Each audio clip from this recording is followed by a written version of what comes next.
Okay, so we now know that recording is in progress. Let me go back and share that. There we go. All right. So what do I need to do here? Am I sharing it yet? No.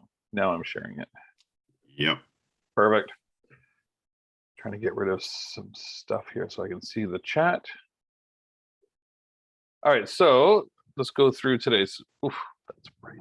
So today we are going to just do a quick review of that whole first section. We're going to, we now know the different departments that are part of attractions and some of their, some of the operations that they're responsible for. But we're going to talk about sort of the common role and function by department. And then we're going to have an overview of interdepartmental communications. We're going to have a really cool discussions about what is operations responsibility on the success of a business. And then we're going to sort of talk about several scenarios, and we're going to literally connect the dots between departments. And then we're going to dive into policies and procedures, the what, where, why, when, how, and all of that good stuff. So we will hopefully that will be good, and we're going to do a really cool class activity. Well, we think it is, where we're actually going to start to build out. We're going to build out some policies and start getting to think sort of from that operating lens, and how do we get to where we need to be. Patrick, I just got a text, Mike, from my son, who says that you're evil. Just so you know. It is true. And it's true. All right. Okay, so here we go. So we're going to try and fly through this. We just want to go through our definition of an attraction as any organization operating a business with a primary goal of attracting visitors for a paid leisure activity that is experience-based and or interactive. And experience-based can also be themed, or zoo, that sort of thing. The definition of operations is the holistic and coordinated processes involved with providing the very best guest service and experience in a safe, efficient, effective, and profitable manner. And just, if you go back to whatever week that was, you guys added in this, and I thought that was pretty brilliant, because we had sort of created our definition, and then through our conversations realized that those two words really needed to be in there, because it is sort of an all-encompassing thing. And what I know we've identified way more. If you go back through the slide decks from before, there's more than this, but I've sort of picked some of the common departments within all attractions. So you've got marketing and communications, group sales, finance, IT, food and beverage, human resources, safety and security, admissions and guest services, facilities, grounds, maintenance and inspection, merchandise and retail, and rides and games. So that's sort of some of the common departments. Are we all good with where we're at so far? Is nothing should be new there? Are we comfortable with that? A big thumbs up there, I see. Thank you. That helps. All right. So let's dive into role and function. So now we're starting to think about, okay, so every department has a bunch of different responsibilities, and these are some of the common responsibilities by department. And this is where I'm quite content with having a discussion, and you feel free to either unmute and chime in, or write any comments in the chat, and let's go through this to see if there's other things that you think that that should be in here. And I'm gonna start with marketing and communications. So at an attraction, whether you're a Wonderland or a Glow Zone, marketing communications is responsible for developing and executing campaigns, meaning trying to get, so right now the big campaign at Wonderland is, who's heard it on the radio? What are they pushing right now? Winterfest. That is correct. Winterfest is one, but Winterfest is a Halloween. Halloween Haunt is another. However, when you think back to what you're hearing on the commercials, what are they? Those two are the sales pitch for their overarching campaign, which is, what are they pushing? Oh, pick me. Is it annual membership or something? That is, yeah, that's right. So they're actually their focus right now is seasons passes. They are pushing very, very hard to sell seasons passes for next year. And they're using these other events that are happening as the hook, right? So they're pushing the Halloween Haunt, and they're pushing the Winterfest as reasons why you may as well buy a seasons pass, because if you're coming to those two things and you buy your seasons pass now for next year, you get to go see them for free. Yeah, but only like I don't know, like the second tier or the third tier will include the access to those. Otherwise, it's not included. Going to the Yeah, it's Winterfest or like, the Halloween thing. Oh, that's a good yeah, point. some sort of gold level passes, right? That's right. It's and VIP. I think they give you some dark glasses and a security detail that goes with it. You know, that's well, there's no limit to, you know, what they'll offer you as long as you want to spend on it. But yeah, the season pass is interesting. Why, like, a lot of parks push them hard. Even when I was with Premier Parks, and the reason they push seasons passes, anybody want to know or wonder why, or have an idea as to why? I mean, it doesn't seem like it's the best. Yeah, it's the best way to push the issue of seasonality. I mean, if they want to to get done with the season thing, I mean, otherwise they won't be having anybody coming. Yeah, I think, you know, but the issue, I guess, when again, seasons pass isn't always the best financial move for an operator, because, you know, the data shows a typical user uses their pass about 3 to 4 times.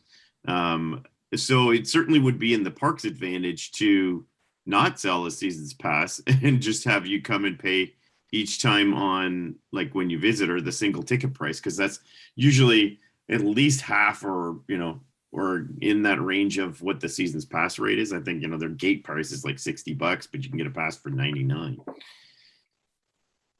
So, anyone have a thought as to why operators would push seasons passes? It's like to guarantee that they will keep coming. I mean, this is the only way. And you have, like, if it happens and they came, you have the food and beverage sales to be like increased. You have all the other things that will be. I mean, you're gaining at the end of the day. Even if the access is like now discounted, there are still a lot of things that they will be paying for. Yeah, absolutely right. I think it comes back to that concept of in-park spend, right? That you know, parks, it's especially larger parks in sort of the Wonderland, you know, sort of tier, or even bigger than that. Most of their revenue is not from their gate, so they're okay with, I would say, undervaluing their ticket price, like their walk-in ticket price, to gain attendance, because the in-park spend will be higher, or that's the anticipation, right? And that's where you're going to make that money back. The other thing about seasons pass is it's money in the bank now, as opposed to money when people buy their tickets in the summer. So, you know, in terms of a business model, you need some liquidity, right? You need some money. So if you start selling passes for next year right now, even though the park is, you know, they're open kind of, you know, for their special event stuff, but it's not an everyday thing, and it's not their core business. So, you know, they still have expenses and things going on, or capital projects they want to finance. So to get the money up front, it's already, you know, it's already given to you. You already have it in your account, as opposed to waiting for those walk-ups to happen. So before when seasons pass were in a big push, operators would have to sort of forecast out, right, what their sort of off-season spend was going to be, and make sure that they held enough in reserve to pay their wages and, you know, utilities and all those other things based on what they were anticipating and making in the summer, or, you know, what they made the previous summer would have to carry them until the next time they operated. So, but that's the large reason why parks tend to push those seasons pass programs, because of the sort of guarantee that they offer, and they're willing to take a little bit of a loss on the gate to do that. Yeah, and actually, and off to your point and about this, the in-park spend, people forget that they spent the $99, right? So they buy it now, and now they show up and they go, oh, I get to go for free. So they actually will spend more in the park than even someone who has just gone for the day, and maybe the admission price alone was took a lot out of them that day. So they are not as predisposed to spending money on the funnel cakes and the stuffed animals and all the games and all the other things. And then even the seasons pass holders, because they've spent the money and they've recouped it through their savings, they might be the ones who will purchase the front of the line passes once or twice during a season, and give them another $99 or whatever the heck it costs. It is an interesting concept, but it COVID really nipped everybody in the bud, though, because they rely so heavily on those, on that big chunk of cash in the fall to, like Mike said, get them through the winter, but also they use it to use it for some of their capital expenditures. So think about all of the big theme and amusement parks across North America and the world, really, that were using those seasons pass push funds to build new rides, only to not open in 2020. And what most parks did, because they couldn't do refunds, it would bankrupt. They'd already spent the money that they had got. They couldn't go and do a refund. So what happened was they had to offer the next season. So if you bought a pass in 2019 for the 2020 season, it was valid this year. So they didn't have to buy another pass. So now they've lost an entire year's worth of seasons pass revenue. So, more than ever, these parks they're playing catch up. So where seasons pass selling in the fall was just a really awesome revenue boost to probably an already great season, now they're playing catch up because they've lost a year. Now it's almost backwards in terms of why it's needed. It's not a top up. Now it's now it's a catch up. Mike, does that make sense? Am I just talking out of my butt? No, that's totally, yeah. That was the experience throughout most of the industry, right? And they started offering up these, good for this year and next year and all that stuff. And as Chuck alluded, I mean, that was a big hit because you gave up that whole year's worth of revenue. So it's almost like on your financials now, you're going to have this basically blank spot for 2020, because everything just rolled over. So but yeah, I mean, that's sort of as an aside, that's kind of why that seasons pass marketing campaign pushes hard. And it's pretty much a creature of anything that would be drawing from a local base of attendees, as opposed to Disney doesn't push seasons passes on their advertising because their audience or their draw is different, right? Where that's like you're going to travel there and make it a vacation type thing, as opposed to where Wonderland is obviously drawing from the GTA or sort of within that Southern Ontario market, and they're going to their sort of visitor base is in a position where they could come multiple times and do that. I know you can get a seasons pass at Disney, but it's not the largest. It's not a large chunk of their attendance. Whereas, a lot of these regional parks, the seasons pass is a fairly significant chunk of their daily attendance. Yeah. For Disney, it's the all-inclusive vacation pre-sale. Like usually they sell them like really early, so they guarantee that on when they want to, there will be people coming. And sometimes these vacations are at a discounted price, like when they are not expecting like the heavy traffic, let's say.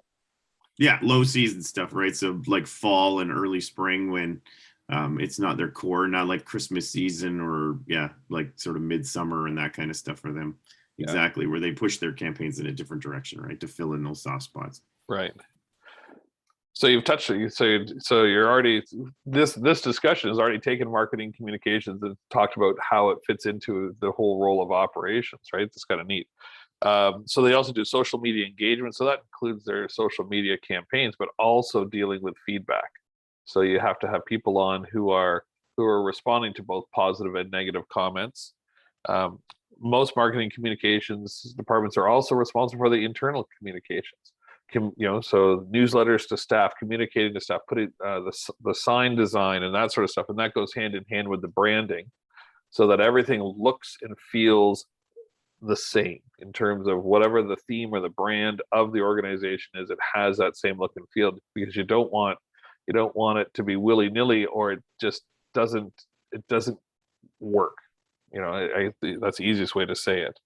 And a lot of the marketing communications departments are in charge of the sponsorships and the partnerships. And we've talked in earlier weeks about how that requires some operations, because you can't just drop a car somewhere without consulting and figuring out what are the logistics behind that. And so May I that, give an example about this? yeah, of I course. do have one. Like if we consider, for example, the campaign or kind of the partnership between the Raptors and the Pizza. I mean, such marketing campaign cannot be delivered unless by mutual understanding between both partners. I mean, you can't just like get into the action without letting the Raptors know that you will be, giving a slice of pizza every time they score or something, right? Yeah, definitely. Right. And different. Go ahead, Mike. Different industries within attractions have differing ways in which they deal with sponsorship, right? And some of it's more like it's easier to pick out, like the sports, obviously has a bigger draw for sponsorship because of the viewership that they have. And even inside stadiums, if you go to Scotiabank Arena or go to, BMO Field and MLSE, they'll take a sponsor for anything, right? So this drinking fountain is brought to you by, Coca-Cola or something, but, whereas, other attractions are more subtle with their sponsorships, or they may have, different ways that they connect to it. But yeah, those things they're a nice little revenue boost for attractions. It helps too, because, the bigger your draw too, I mean, obviously who you're working with in your partnership likes that, the number of, eyes that they get on the product, or the number of things they touch. But yeah, I mean, it goes really deep down, especially, the soft drink makers and all that kind of stuff really get heavy into sponsorships. Yeah. And when it comes to the sponsorship and partnership, one of the reasons that marketing and communications leads that is they have to determine how it fits in with the brand that they've created for the organization they're working for. So, you don't want to have a family attraction that's sponsored by a violent arcade game or video game. Like it's not going to come to the soft play area sponsored by, and I can't even think of one, Assassin's Creed or something. It's not the right fit. And that's one of the reasons that marketing takes the lead on that a lot of the time. So group sales, they're basically responsible for selling. That's their main thing, is revenue, but they're usually responsible for education groups, corporate groups, theme days, birthday parties, and rentals are sort of their main things. And then finance is a big one. They're responsible for budgeting and projections. They're responsible for analysis and reporting, cash handling, procurement, and internal auditing. And then Mike will get into some of your areas of expertise. Yeah, so you talk about grounds, the grounds department, you got like trash collection and removal, area cleanliness, even just cleaning buildings and facilities, obviously washrooms and public amenities, that kind of stuff. So anything you can kind of think about in and around there. Your sort of rides, games, I mean, you could call it your attractions departments, where those are, depending on what your business is, that may be bigger or smaller. Like if you're an amusement park, obviously that's going to be a really big department. If you're the Toronto Zoo and you have like 2 rides, and it might be smaller, and in some cases it may be something else. But yeah, you're looking at this sort of your ride safety, guest safety, if you think about water parks and stuff like that, the attractions could fall into sort of your lifeguards and your, water slide operators, that kind of stuff. So really that sort of front level attractions operations piece. And, obviously efficiency is a big part of, what they're doing about, and the guest experience that's a really front line role where the attendees or the guests coming to your attraction are going to be interacting with the staff at that department pretty closely, so that obviously has a lot to do with all those other departments there are kind of playing in the background so far, that they've touched the guest in some way, whether it's through messaging or communication or through the overall aesthetic and look of the park. But they're at the attractions level, you really have that direct connection, right, where people have shown up, you want to do this particular attraction and you're going to meet somebody there, an attendant, an operator, whoever that's going to be putting you through that. So that's real frontline stuff. So where does sorry Yeah, go ahead. there Go is ahead. another list. No, I was like looking for like the safety and the risk management, where it's gonna go. I Yeah, didn't know that there is we've another got it on the third one. Okay. So Yeah. So then you have your food and beverage department, right? So pretty self-explanatory thing, but they're dealing with their inventories, food safety and handling, preparation and sales, keeping their units and everything running cleanly. And yet again, they're also like a front counter type of service. So there's a lot of guest service and safety, in related to that. Depending on the size of your operation, the food and beverage may have some warehousing and things in the back that they're doing, something like, Glow Zone, they're not going to have a warehouse per se. They'll have, in when they're offering, pizzas and things like that for their birthday parties, they have a way to prepare that. Yeah, we have a freezer and a fridge, but we but we have it stores enough to make a couple hundred pizzas a week. But this means it just means we have to get our orders in more frequently, which is another operating process, right? Sorry, Chuck. Glow Zone makes its own pizzas, right? We do. We just actually bought the equipment for the Mississauga location so they could do the same. Oh, and we bought one of those everything ovens, so we can also do. Mary Chef. Matzo sticks, and I think we're going to do some pakora and do some awesome, quick fry stuff. Yeah. And I mean, that's actually, we're in that sort of Glow Zone space. I mean, it's not unheard of to kind of be, either sort of the people that make the food or in a lot of cases, they, am I hearing music? Oh, okay. I don't know. I think I got it. There we go. Done. Okay. So I was like, what's going on there? But then other attractions, they may not have food and beverage at all, where they just they have some outside, partnership, connection with, a pizza place or, a restaurant or whatever, where that's just, give me your orders and we'll prepare the food, and that kind of stuff. So it just depends on size and scale and whether it makes more sense to invest in the equipment and the ability to process it or to make the food than it does to just get into a deal on, if you get into a deal with somebody, then obviously they're going to take a cut. So then you're going to have to figure out where that, that money line runs. Right. So, right. Well, it's interesting, just go on keeping on that from an operating point of view. When we opened up the Glow Zone in Brampton, we made a deal with the local Domino's Pizza. So they gave us a discount on, their 10 slice pizzas, and we had to create an operating procedure knowing, sometimes we'd have 30 or 40 parties each weekend, and we would have to pre-place an order with them because they'd have to come in early, and now they're shipping 10, 15 pizzas at a time, 3, 4, 5 times a day, so that they could keep up with the demand. And of course, then we had to be able to communicate to the visitors and the guests coming in. If you're adding pizzas at the time of your party, it's going to be difficult. They might not come and that sort of thing. And it worked great. They were a good partner. They actually distributed, we talked about enough about those marketing plans. They distributed 2-for-1s on all of their pizza boxes to everyone that they would send pizzas to in the neighborhood for 2 or 3 times a year, which was a great marketing tool and a great way to get people to know about us. But we started to run the numbers, and we took a look, and we figured out how much were we paying, and how much could we be paying if when we did the research. What does it cost for a pizza shell? What does it cost for a scoop of sauce if coming out of the big cans? What does it cost for 25 pieces of pepperoni and a cup of cheese?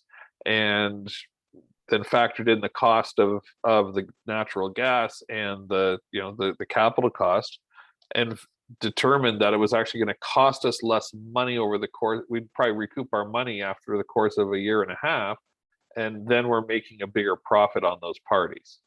So you look at departments. If there were departments, if this was a bigger organization, marketing was involved in that decision, finance was involved in that decision, guest experience was, and the group sales department would have been involved in that decision, because it affected a lot of different, affected the whole way we did birthdays and group events. So, and now we're buying another piece of equipment, done all of our research, and trying to figure out how are we going to layer in more food service so that more people can be there on dates or be there with their families and order something from the front counter, and how quickly can it be made so they can have fries or something like that. So we've bought the equipment. Now we have to figure out the operations and communications plan to make it worthwhile. Sorry, Mike, continue on. Yep. So and then so then we've got our maintenance and inspection, and that's, I think, some of the sort of how you sort of maintain your facility, and those can have sort of different lines, where you break down to the, depending on what you're operating, right, what your needs are going to be, or what type of specialties you're going to get into. But in general, you're looking at your building and infrastructure upkeep. Could be rides maintenance. It could be, in the case of something like the aquarium downtown, then you're not looking at rides maintenance, but you might be having a whole bunch of people that are responsible for, water, handling, filtration, and all those kinds of things, because that would be their specific niche need. Safety, compliance. So, whether it's, building, construction, to elevator maintenance, to you name it, they're going to be in charge of making sure that they're in compliance with those kinds of things. Emergency repairs, documentation and reporting. There's quite a bit of burden, I guess, on the operator in terms of what type of record keeping they need to keep, and inspection intervals, things like that. Could be water testing for swimming pools, or could be like I said, back to like elevating devices or gas fitting and those kinds of things. So facilities and landscaping, a little bit different than grounds, where grounds you're talking about sort of trash removal and things like that, whereas facilities and landscaping is dealing with, like, we'll talk like sort of green space, outdoors type stuff. So grass cutting, flower planting, we talked about there, sort of guest safety. So, if you're an all season attraction, somebody's got to remove snow and salt pathways. And, when you look at, an operational challenge, when you talk about like something like a Winterfest at a summer attraction, that they're all sort of building in these things, or these sort of, new things where, these parks and attractions weren't ever intended to be operated in the winter. I mean, that wasn't the model back in when they were, sort of conceived, but they had to sort of, look at how do we make that safe, right? And somebody, whether it's like the slope of the grade of the pathways, maybe, good for summertime, but once you put a little bit of ice on it, then someone's going to go sliding around. So those departments would play a role in those. Admissions and guest services. So, I think we've talked about that quite a bit, but it's it's that sort of basic, premise of, how do we get people into the attraction, right? How do we sell those tickets, physically sell them, not market them, but how do we actually get the actual product in our guests' hands? And, is it, at the park, is it at the attraction, is it online, those kinds of things? And just how do you get people into into the facility. So, and all the bits of, run around that. So memberships, things like that. And then your IT departments, which are becoming more and more critical these days, right? As our systems get more complicated and technology becomes more rampant in the industry. You're talking about your online sales, your internal communication systems, your sound and music. So lots of attractions have audio programs and things like that, background music, right, to enhance the theme or enhance the appeal of the attraction. So someone's got to get the technology laid in for that and make sure that it's playing. And it's there's systems now where you can layer in when do we drop a commercial in the park, right, to tell people, or when you want an announcement about go to this show, or this is going to start at this time, or marketing communications in there, but on your way out, see us at guest services and upgrade your ticket, those kinds of things. So they deal with that, managing the information of the company. So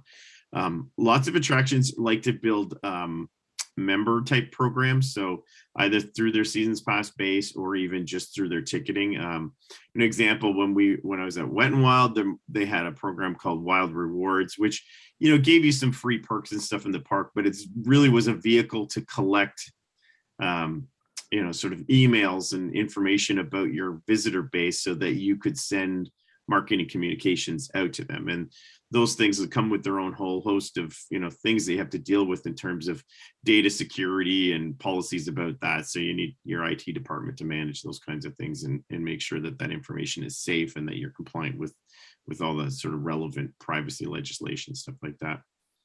And then so you can go to the next one there, Chuck. Yeah, no, I was going to say what I didn't put in here, but I guess it's part of the technical side of things. Some of the bigger parks are data hungry. Like they want to know not just who's coming, but some of the bigger parks are looking at technologies that track the visitor within the park, all of the visitors. And the reason they're doing that is they can, if they see patterns, if they see that at a certain time, the majority of people are if you think about I know Wonderland is our go-to, but it's sort of the biggest one in the area. People run through the gate and they head to, it depends on the person, but a lot of people will go to the big rides first or go to the back of the park and work their way forward. But if they're seeing trends of where most people go, and they're like, okay, well, boy, the Leviathan has a 3-hour wait, but in this other section of the park, you can get in 25 minutes onto these rides.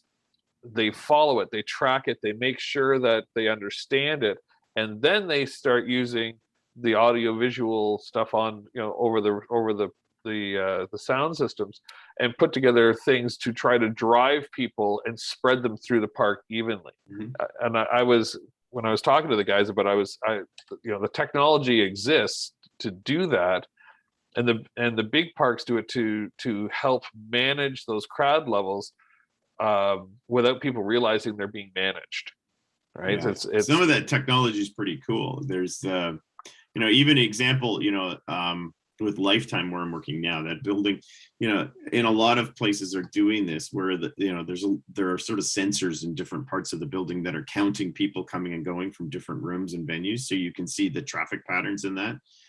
In a large outdoor venue like an amusement park, some of the tech is, a lot of them have free Wi-Fi in the park, and even without connecting to the Wi-Fi, so you don't actually have to connect, but your phone is always looking for networks to connect to. And when it does that, it kind of gives a little bit of a handshake to the network itself that gives them, it doesn't tell them who you are. It just says, hey, I'm a unique device. You're what they call a MAC address, the machine address code.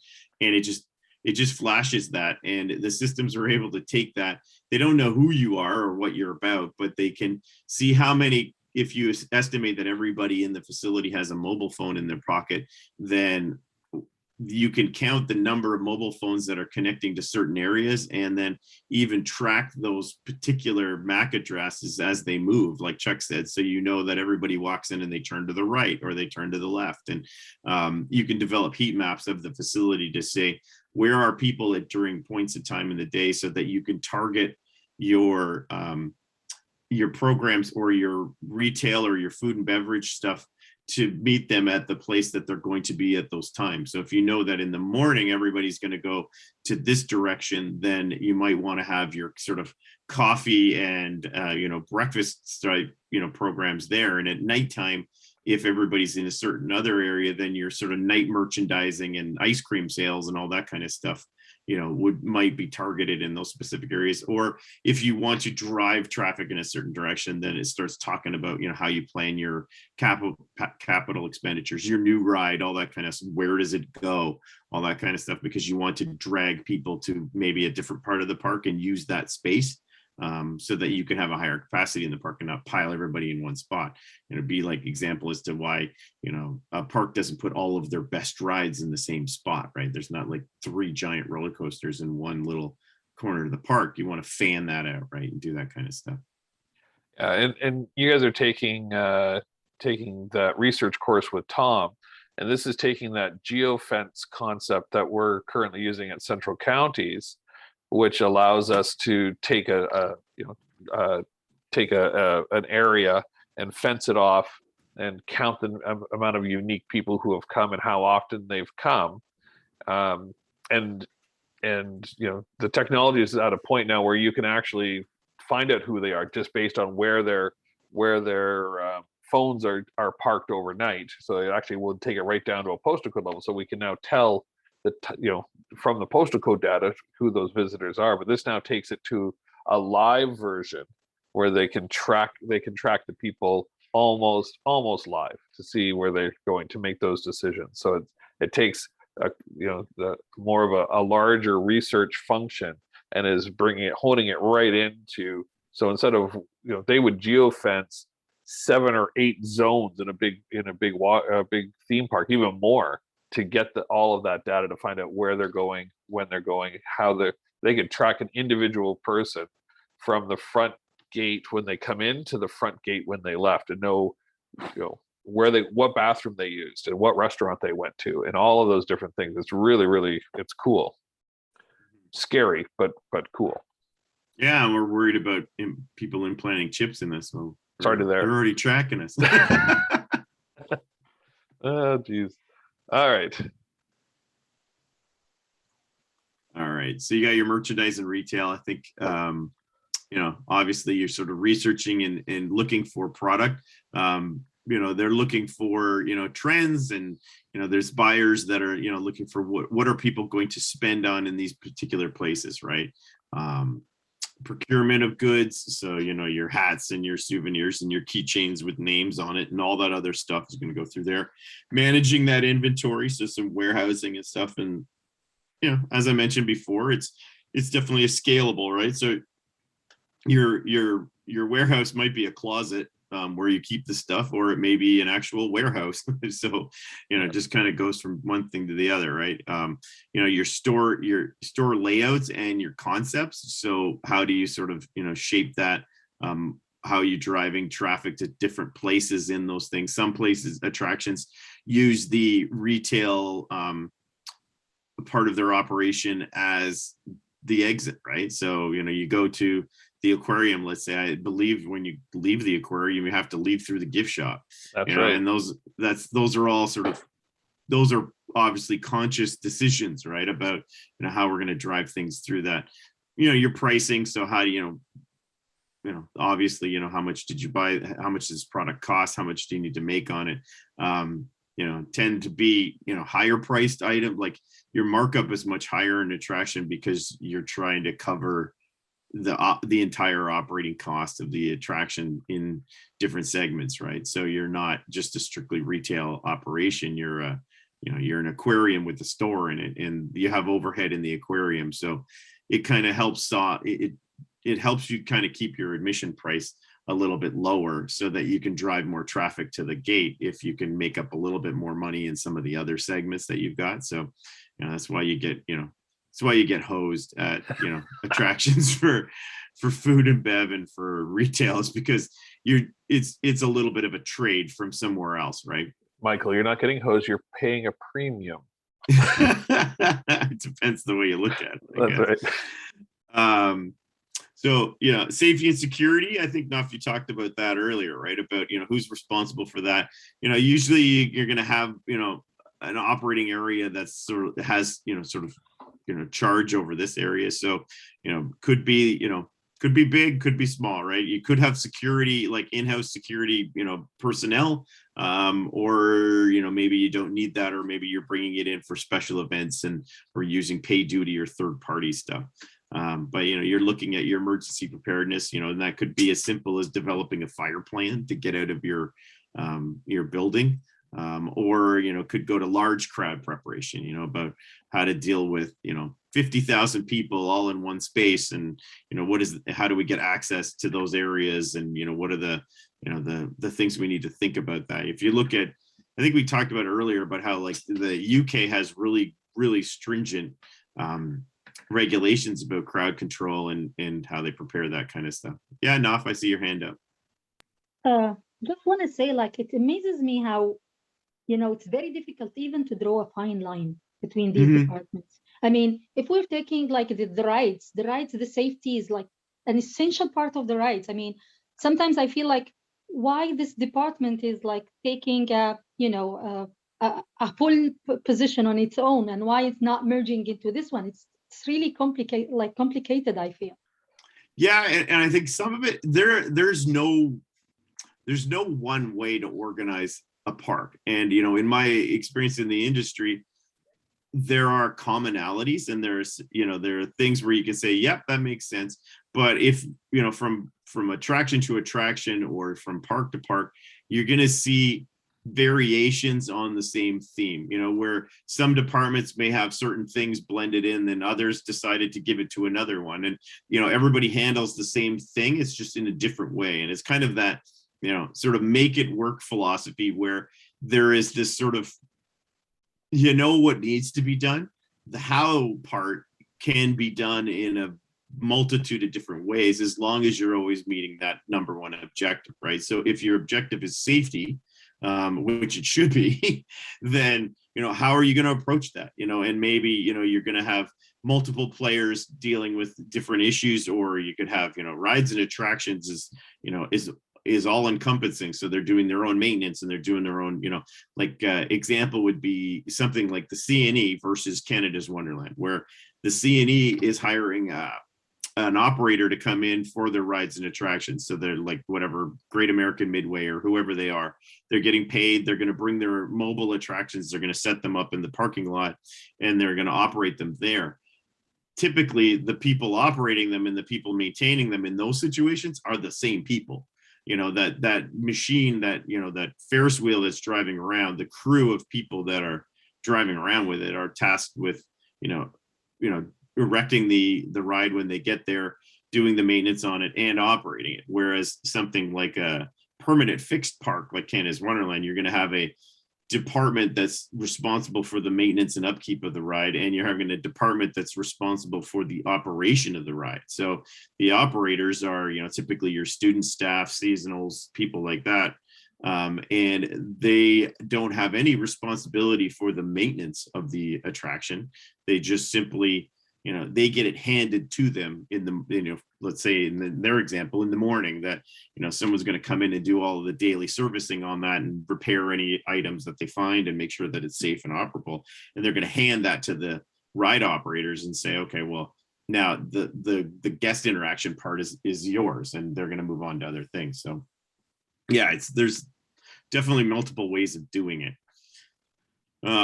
But yeah, you talk your safety and security. I think all of those things, whether it's asset safety to, guest safety to, dealing with, like I say, large crowd issues, things like that. So, and like I said, in the UK, they had a big push on that, because they had, if you look into some of that, maybe you guys have seen it in some of your other courses or whatever, talk about, that how they had to deal with incidents revolving around large crowd stampedes and things like that at soccer matches. And there's some infamous ones where people were killed because of crushes of people, or there was one where there was a fire in a soccer stadium and they had no plan, and a lot of people got killed mostly because of the crush of people leaving, right? So they kind of stepped up their sort of regulatory requirements on that. So And then you've got your human resources, right? So recruitment, onboarding, uniforms, just that sort of, attractions need to bring in staff. And, we're going to talk in the next few weeks too about how we acquire and train and develop people to work in these areas. But there's a whole host of issues that need to be worked out about, one, you're an employer. So just like every other business in the province, you need to follow a certain set of rules about how you sort of manage those people. But then at the same time, your staffing demands are critical. And, so you need people that are tasked to sort of making sure that those operating departments are stocked with a ready supply of people to do the things that they're doing. So, it could be, that, GlowZone needs 20 people on their staff to make sure that their schedule can round out. And, park like Wet and Wild needs 500, and it just sort of scalable based on what you need. Cool. So you still there, Mike? Yeah, you're still there. Yeah, I'm still there. All right. So yeah, no. So your point is well taken, and this is hopefully by the end of this course you'll the whole goal is you can take a look at the attractions needs and figure out how to go about making all of that communication happen. So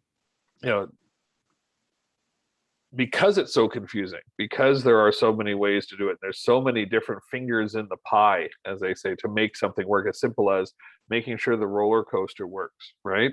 Well, you need maintenance, and we're going to talk about compliance one of the weeks too, the technical services standards, TSSA guys. There's all sorts of different regulations that come in, but to make it all work, what we're going to be talking about today and going forward is the processes, the policies, the procedures, because that takes some of the confusion out. Because what it does is it lays out what everyone has to do in order to make it work. And when parks fail and programs fail, when that hasn't been thought through as much as you humanly can before you try it. There's always going to be hiccups, but the hiccups are lessened by the amount of preparedness you have as an organization to make it work. Something that can be unforeseen, but if it's only one thing that's unforeseen because you saw 15 other problems beforehand and created processes before you even opened to alleviate those problems that you thought could happen. Hopefully that makes some sense. The one thing we don't have here, and I'm just going to go through this, and I think it normally falls with marketing communications as the lead, is crisis management. That's normally where that's sat, wasn't it? Yeah, well, it depends on how you bill it. Yeah, and I think the sort of outward communication from the attraction is going to fall in there if there was, right. If you had that sort of crisis type of situation, then right. There would be a PR department basically that would be being the sort of point for making sure that the message comes out, properly, right, in terms of Right. So it's funny because safety and security and all the staff are charged with trying to operate in a safe manner, and they do. But every once in a while something goes horribly wrong, like a fire at a soccer stadium, or what if one of the fireworks, instead of shooting up, shot straight into the crowd, right? So once you have the emergency response is one thing. So what everyone's doing here under safety and security is taking care of the immediate need and the immediate security and safety of everyone who's involved in it. That is the beginning of the crisis, right? And it could go, if it's not dealt with through communications and all of those sort of things, it could really escalate. So I think that we need to put crisis management in here. And in this day and age with the, obviously everybody being connected with social media and different things like that, that becomes even more important. A great example is, there were a lot of posts on, sort of blog sites or sort of social sites in Toronto about like another ride gets stuck at Wonderland, and all those kinds of things.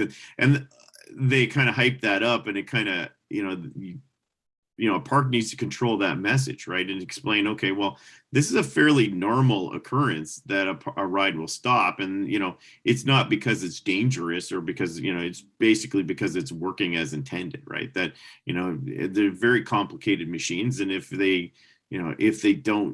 conditions aren't 100% right, so let's say you have a sensor that doesn't report exactly the way it's supposed to, then you want the computer to decide to stop things until someone can check it out, and that may take a few minutes to resolve, but ultimately everybody gets off. So it's but obviously it makes good clickbait, right? So but then a PR department would need to be able to respond to those things as they come out, and sort of protect the reputation of the organization, right? And saying, okay, well, it's not that all our stuff is broken, it's actually the reverse, that, it's working as intended. It's just, previously people may not have, seen that much of it because you'd have to be there on the specific attraction to have that, have that encounter. And now you have this, obviously this social media world that's pushing out stuff and kind of putting out, giant titles of, another one and that kind of stuff. So it kind of creates a different environment for you.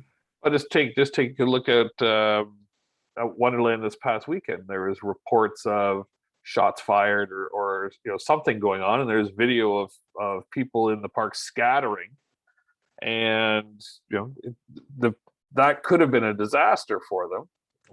And what they did a very good job of is making sure that it wasn't them saying it was nothing, making sure that York Regional Police, who came to investigate, they had the tweets out saying, after an investigation, there was nothing untoward that was going on, and they were pushing out the message from the third party experts, who in this case were the police, saying that it wasn't. Oh, good Lord! So what do you think it was? Because I got to call my friends at Wonderland. I think in my mind it was something they thought would be really fun and scary to do, and it worked really, really well and scared so many people that people called the police.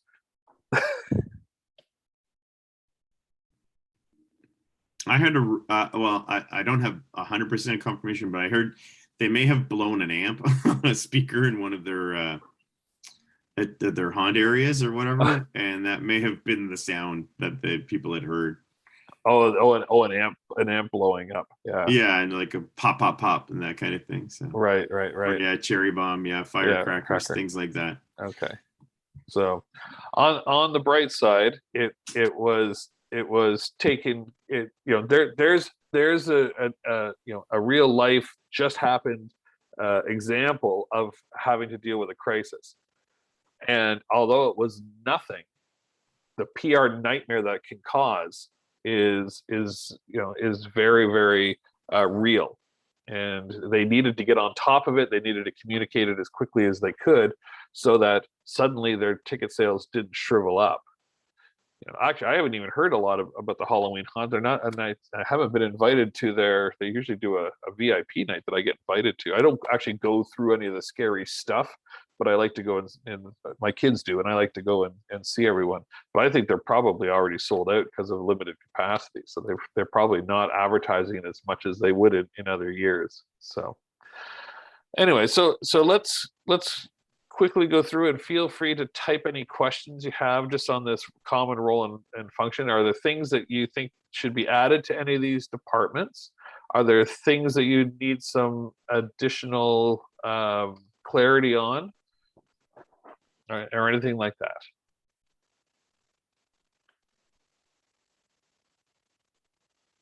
I'll scroll through them again here.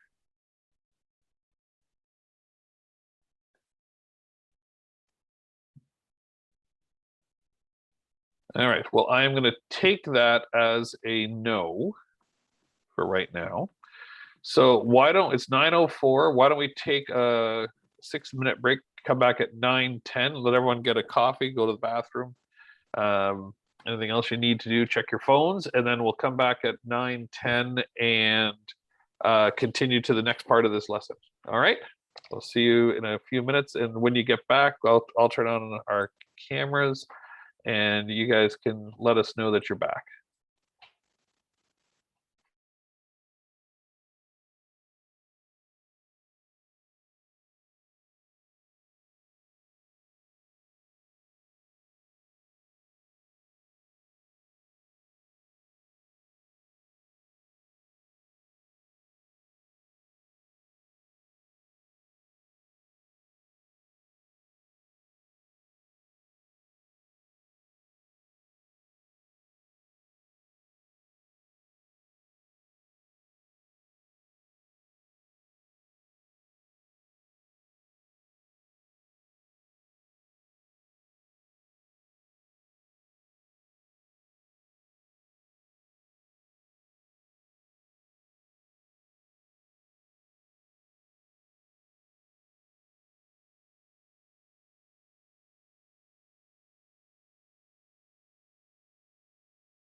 don't think we can hear you, Chuck. I can see your mouth moving, but I'm not hearing anything. Jeez There you go. Louise. Well, there we go. I'll cut that part out. Thank you for letting me know. I had some my middle guy is home today because he's doing a online university fair, and to prop my computer up so that I feel I'm looking straight at everyone, I use board games, and he's like, you keep using my board games. So he instead he switched them out while the camera was off and pulled out my microphone. So I apologize for that. All right. Well, I'm glad everyone is back. I'm glad that we're all here. And I keep going, Mike. I thought maybe I was boring him to death. All right. So let's go to the next section, and we're going to leave it like this. I'm going to share the screen in a minute. Screen one. All right, so hopefully you're seeing the discussion. So what is the role of operations in the overall success of an attraction? So what I would like to do is you guys can start typing these things in the chat, or go off of mute and let me know what some of your thoughts are. And we've just gone through sort of that the common role and function. So we know that this is more of a general. Maybe it's easier, Mike. What do you think? What isn't operations responsible for? Because Brittany sums it up. Probably, yeah. Yeah. So let's what isn't. This is a good way to do it, because I remember last week Brittany's like, everything. We're responsible for everything. It's pretty true. Operations is always responsible for everything. So yeah. What isn't operations responsible for? So yeah, so just you can fire off in the chat, maybe just some thoughts, So what are let's go with it. The first thing I would say, efficiency through maintenance, and stuff. That they're not responsible for, or they are? Where we switch gears. They are. Isn't okay. No, are not. No, I just switched it. I just switched it, and the reason I switched it is because I think we were coming to the realization that operations plays a major role in almost every aspect of an attraction. So maybe there's some things that they're not really responsible for. Can we think of any? Management. Yep, that's true. So like by management, you mean like the sort of executive type? Yeah. Yes. Head. Yeah. The head cheese. Yeah. Functions and decisions, right? Of course, they're responsible for making the decisions happen, but sometimes they're not responsible for the actual decisions. I think that's a good one. Yeah, Lawrence is the actual customer service is provided to a customer. So what do you mean by that? Or can you elaborate on that? I kind of just mean like the actual level of customer service that's provided to customer by an employee. Oh, okay. Yes. Like they can't really maintain, like they can try.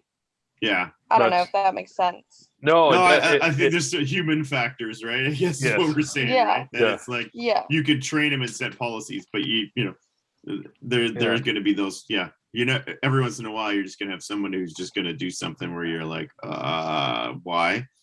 So pretty much. Yeah. Am I writing this okay, Lauren? The way they should. Does that make sense, the way I just wrote that? Yeah, I think the word in that would probably, it's less about that operations isn't responsible for it, but that they just can't control it. Like always. I mean, you'll lay it out, and in my career, I've had a lot of moments where I've like sat there and go, what, why? Like that's not how we do it at all. But you're reading a guest letter, or you're talking to a guest at the park and they're explaining something went on, and you just have to shake your head afterwards, right? And go, why did this happen like that? Whereas how you put it sounds better than what I said. So yeah. Okay. I don't know what else on our list, and we look at it. I mean, there's some pretty,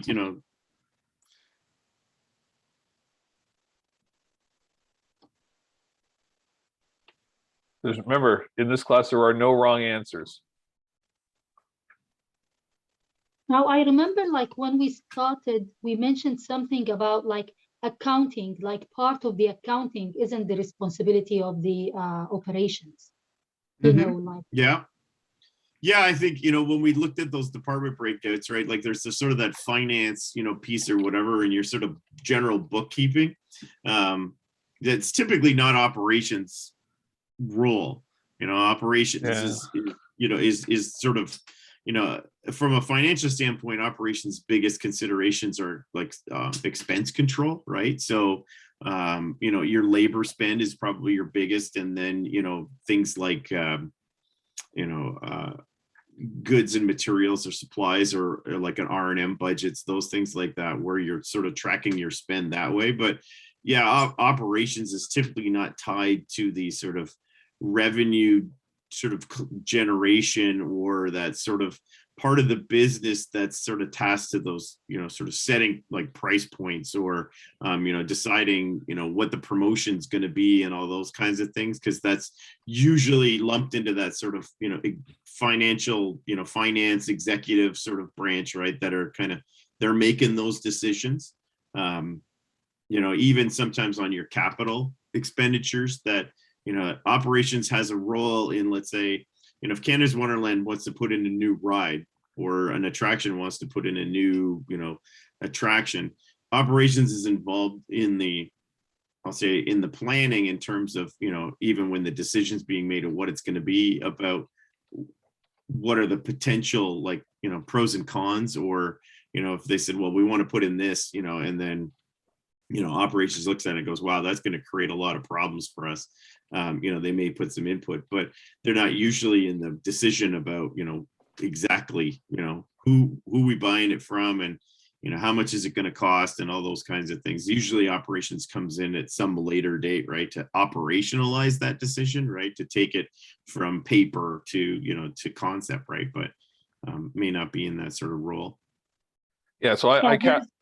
Oh, go ahead, Laura. Yeah, I Right was going to add to the strategic planning. It's kind of the product development and the expansions. Both are not the responsibility of the operations. Yeah. And Lauren, you had something else? Yeah, I actually have two. Okay. So like they're not in charge of any construction that might happen Yeah. in a business, and the actual like ownership. Ah. The actual ownership. I was like, well, that wouldn't be considered one. Yeah. And now, having said that, that's on a larger scale, because in our line of business, so in the family entertainment model that we have, the actual title of a lot of people are owner / operator. It means that you own it, but you're also operating it. But I agree with you that if you're looking at the large scale, where you're an employee, you're right, and there's a lot to that, and that really, when you are just a staff member, when you say just, it's not the right way, but you don't have your own personal skin in the game. You do want to keep your job because you love your job, but it's not the same. It's not the same as knowing that if it screws up, you're going to lose your house, right? So it's a little bit different. Yeah, that makes good sense. I put revenue here when we were talking about the finance stuff, and the reason I did that is that operations isn't responsible for the actual revenue, the getting the money in. That's sponsorship, partnership, admissions, all of like the actual driving the guest to the gate. But I had started, I'm not sure if you saw that, but I had started by writing out profitability. But operations does have a role in the profitability of an organization, because they are very much responsible on the expense side, as Mike was saying. So that getting the people through the door is one thing, but the efficient delivery of services is a responsibility of the operations. And maybe so, along with revenue, should I just put up here is also attendance. Yeah, operations is always going to have, yeah, like as I said before, on your profitability side and your expense control, you're always going to be tasked with that, and that sometimes is going to conflict with the operating part, because you always have some level of constraint, right? That you're going to be, a park, you would love to do all of these things as an operator. You can go, well, if I had twice as many staff on the line, I could do this, this way. Or if I, had all XYZ piece of equipment, or, all these things, then I could make my life better. But there's always that, cost factor that goes into there, right? So there's always a compromise at some level being made about those kinds of things, and those decisions are based on all kinds of factors, right? So the size of the attraction, the how much its level of profitability, all those kinds of things are going to be put into there. That if you see if your margins are one way, you're going to have to staff it a certain way, or you're going to deal with certain things. And so you're always sort of restraining yourself at some level, right? Where you're like, okay, well, it'd be nice, but we're not doing that. Or, we're going to be realistic about what we're going to do. And so you're trying to make a trade-off between that sort of, how much you're spending versus what you're trying to do. Cause you have that big part in the bottom line in the organization. And, as an operations manager, director, you're going to get constant bombardment of, numbers, data, right? Usually labor targets and things like that, where you have to make sure that you're meeting them. Yeah, and Lauren, I took the brackets off because I think you're right. I think regardless of the size, someone has to operate what the owner's decisions are. And I'm going to just quickly use an example of some new decisions we made just this past week at GlowZone, having to do with the passport, or sorry, it's the wrong word, showing your vaccination status. And I think we talked about this last week, and I said, the ownership group decided that we were going to make it mandatory for anyone walking through the doors. I hadn't executed it yet, but that was the direction we were going to go. Well, after 1 week later, here we are talking again, and after hearing what was happening at some of the other family entertainment center type of attractions that had implemented this sort of blanket mandate that they had to show the proof of double vaccination, we've actually decided to change that so that it is only for the birthday parties that are coming in, because they have food. So the parents that are staying, and even with that, now we're saying that people who are dropping off their kids at a birthday party don't need to show proof of double vaccination, because everyone has to wear a mask while they're there. They're allowed to come in, so they can come in, they can drop off, and they can leave without doing the vaccination. So now the staff, the shift managers and all those people, they have to learn what the procedures are, the policies, and they have to enforce those, but they had no active involvement in those decisions. It was an ownership decision. So I think you sort of hit on the head, and I just want to let you know that I took the large thing off, because every level of staff members, going back to the human factor that we have listed as number 2, is responsible of delivering some of the operations. And some of the stuff that they have to deliver, most of the stuff they have to deliver, they had no control in developing. Right? Now, if you have a really good manager, if you have a good owner, if you have a good team, they're always looking for feedback, and we can make changes based on what's actually happening on the ground, to make those adjustments. Anyway, I just wanted to put that out there, because it was kind of a little, you made me have a light bulb moment there, Lauren, and I appreciate that. All right, what else, Michael? I think one that should be added in there is sort of your regulatory environment. So what rules and regulations in your in your region or province or city or whatever that govern the things that you do. And I think, we're going to talk about some of that later on in the course, right? About specific ones that affect attractions in a little more detail. But, you can think about all of the, obviously every business operates in a really sort of highly regulated spaces, right? So that, and you can look at things like, in the province of Ontario, elevators, rides, food handling, fire suppression, liquor licenses, you name it, it goes on and on, that there are a lot of things that the government, has a hand in, and that as an operator, you don't have a choice as to whether you, and even right now, the big, the vaccine mandate is part of that, right? It's a regulatory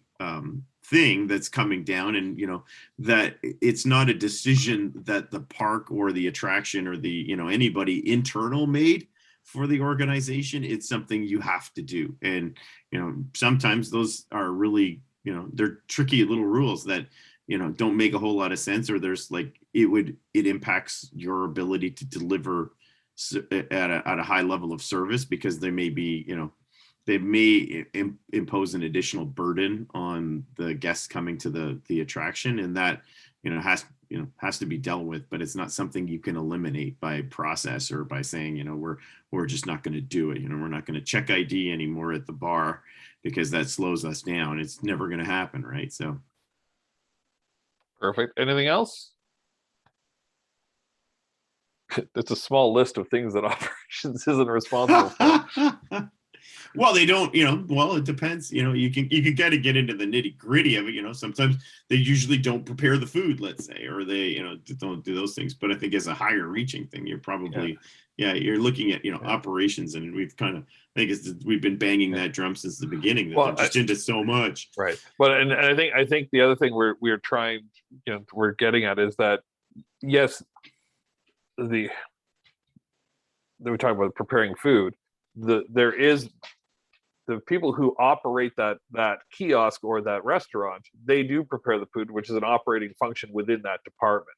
So every department has its own set of operations, but and this is where, and Naf, you're saying that it can be confusing, is operations is a concept more than a department. I think is that's sort of how you have to look at it. They talk about the successful operations of an attraction has everyone involved, and we'll actually, the very next slide we're going to get to is going to really connect those dots.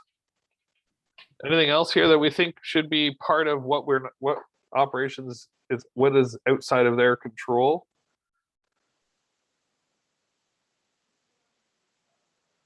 Oh, you know what they're not responsible for, and this is something especially that we've with the weather. Yeah, that's exactly what I was gonna put down. And you might like, what are they thinking of? It is by far the number one thing that you need, that you have no control over, but has a huge effect on guest satisfaction, on safety, on all of these different things. And there's no one has any control over it. And some of the things that happen because of weather, they're mind-boggling. Like, I remember hearing a story at Ontario Place. There was a terrible windstorm, and there's a massive breakwater that protected the marina from Lake Ontario, that was made up of 2 or 3 sunken barges. And something was going on. They had bleachers on it. They were worried that the bleachers were going to actually blow into the marina because the wind was so bad. So someone drove a pickup truck onto the breakwater.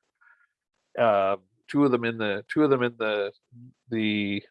pickup truck, and a wave slammed into the breakwater and went sky high up over the breakwater, and the water landed on the pickup truck with enough force that it popped all 4 tires, and now they're stuck out on this breakwater with nowhere to move, worried that they're going to get washed into the marina themselves.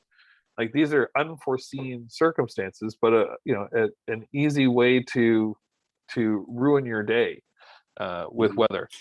Like Yeah, I think maybe Chuck, we wanted to sort of take that number 10, the weather. Well, I think you could probably lump that into sort of what we would call like sort of external or environmental factors, right? Because there's a lot of yes, weather, affects all kinds of stuff, from we would establish, at Ontario Place, for example, where the capital procurement process was a little different because it was government money. So you had to go, if you wanted to build a new attraction, you were going to a part of the Ontario government that handled the public purse and saying, I need $3 million because I'm going to build this, water attraction. And they're like, okay, well, what's the payback on this? And, we'll say, well, we think we could generate an increased attendance of, X% because this is what people are looking for. But what is our risk in this factor is that if it's a really cold and rainy summer, then a water attraction or a water slide isn't really going to do it for you.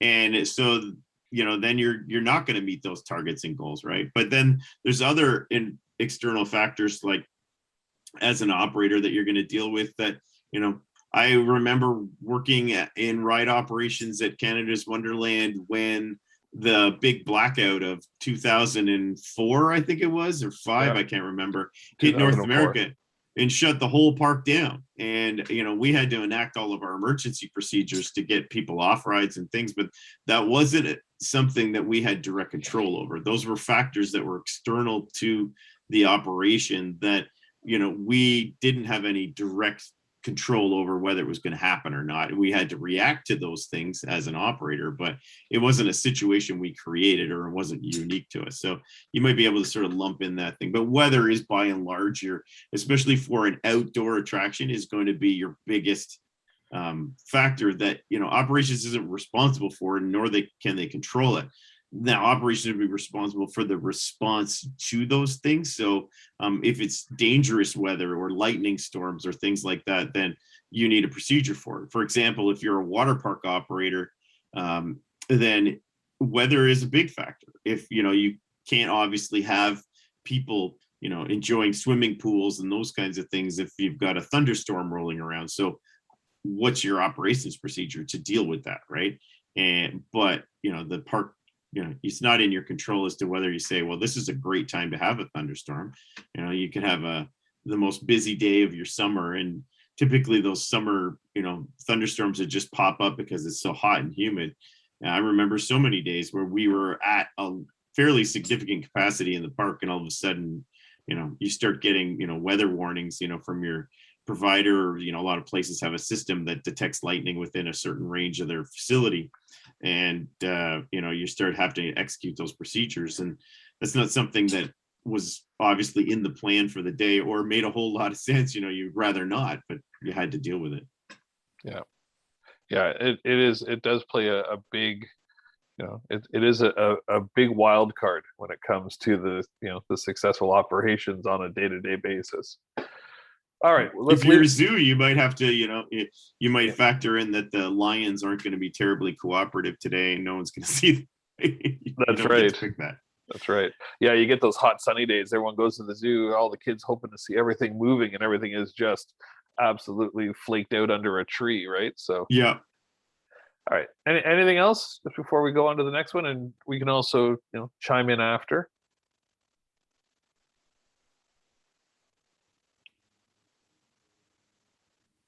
All right. All right, so here we go. Let's talk about how do you build successful operations in an attraction. And I'm going to use merchandise and retail as sort of the example that we talked through, and then you guys are going to get the hang of it. And you're going to start to connect the dots. All right, so I'm in charge of all of the merchandise and all of the retail stores at Ontario Place, and there were several. So what other departments am I going to have to rely on? And I'll start right away. I'm going to have to rely on finance, because I'm going to have to buy everything. I got to procure it. I need to know what the procurement rules are. I need to understand, how much is my budget? What can I spend? All of that kind of stuff. I am going to need to talk with marketing and communications because I'm at an Ontario place and I want a bunch of my stuff to be branded. So I need to get the brand guidelines and I need to say these are the top items. These are all the great things that I want to buy. I need you, marketing and communications, to figure out how we're going to customize them to be Ontario place. Ontario Place. We had some great bears at one point, which were fantastic, and had the logo and that sort of stuff. Big sellers. So we need to figure that stuff out. I need to coordinate with human resources because I'm going to need a staff that works at each of the stores, and I need to. This is what I'm looking for in my staff, and this is all of the people, the personnel. This is how many I'm going to need, and I need to get them scheduled. I need to get them hired. I need to get them in their uniforms. And if human resources is getting uniforms, well, then human resources is also going to need to talk to finance because they're going to have to procure all of those uniforms. I'm going to need to talk to facilities and landscaping because I'm going to need those stores set up. I need to make sure that I've got, it's set up and designed and stays cleaned and all of that sort of stuff.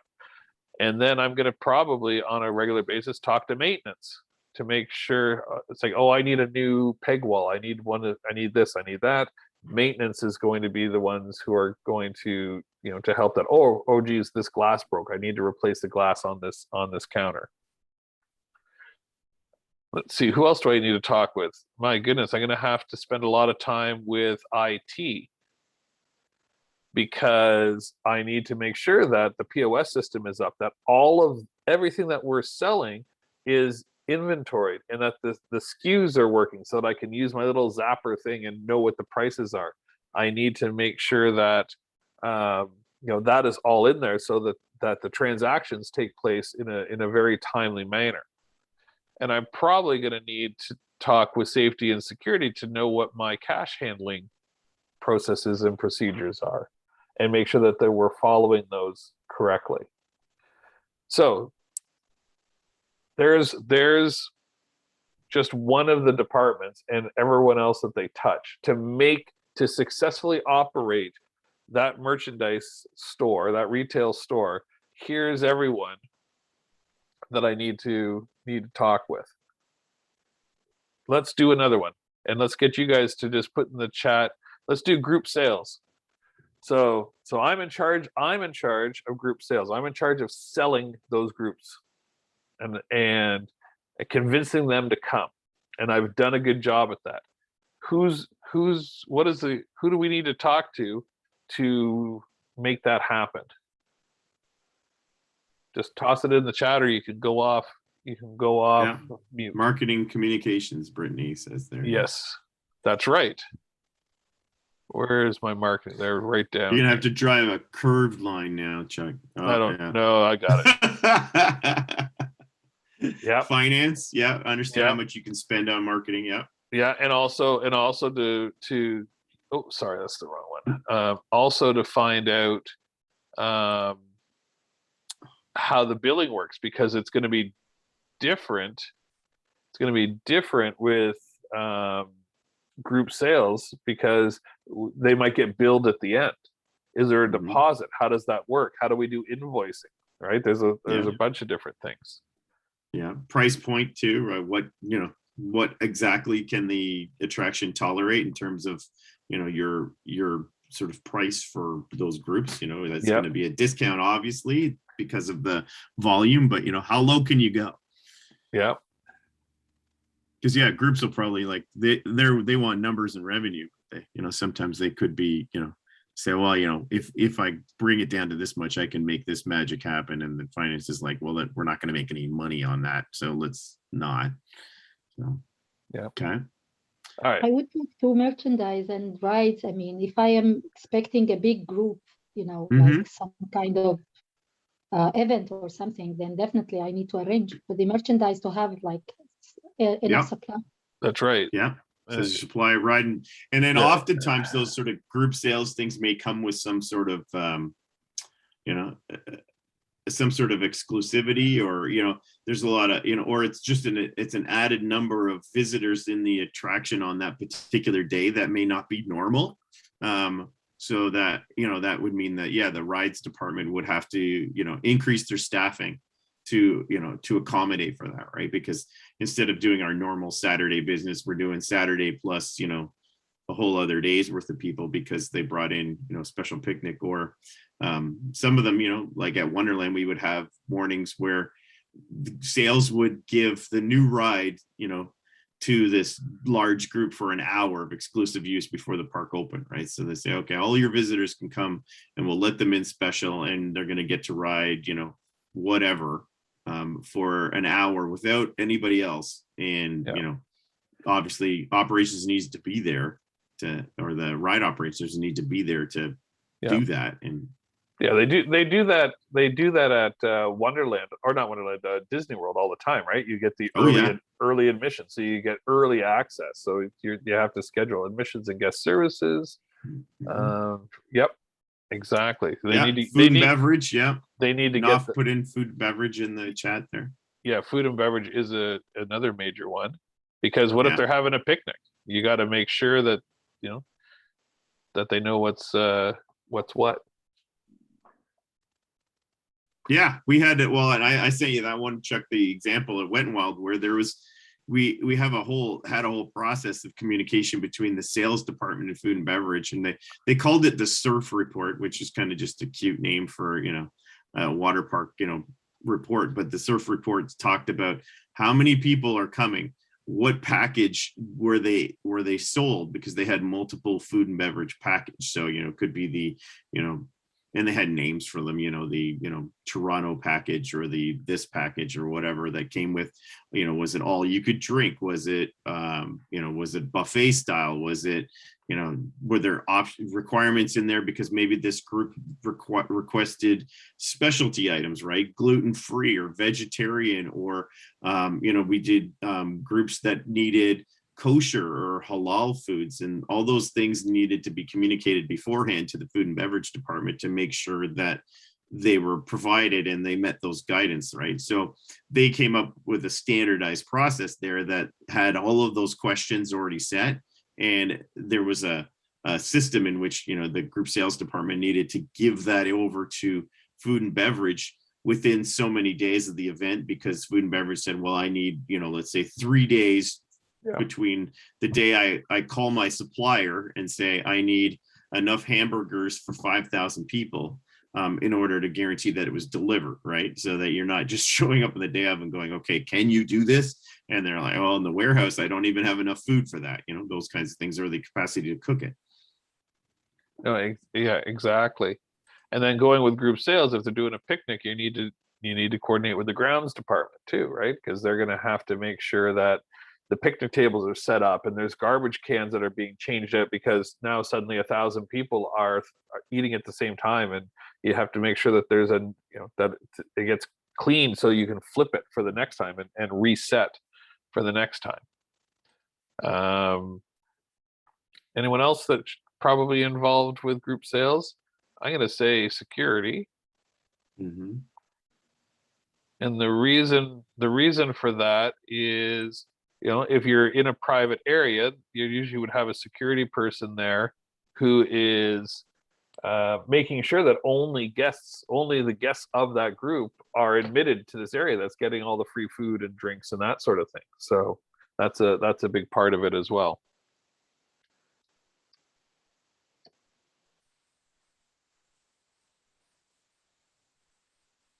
Anyone else for this one?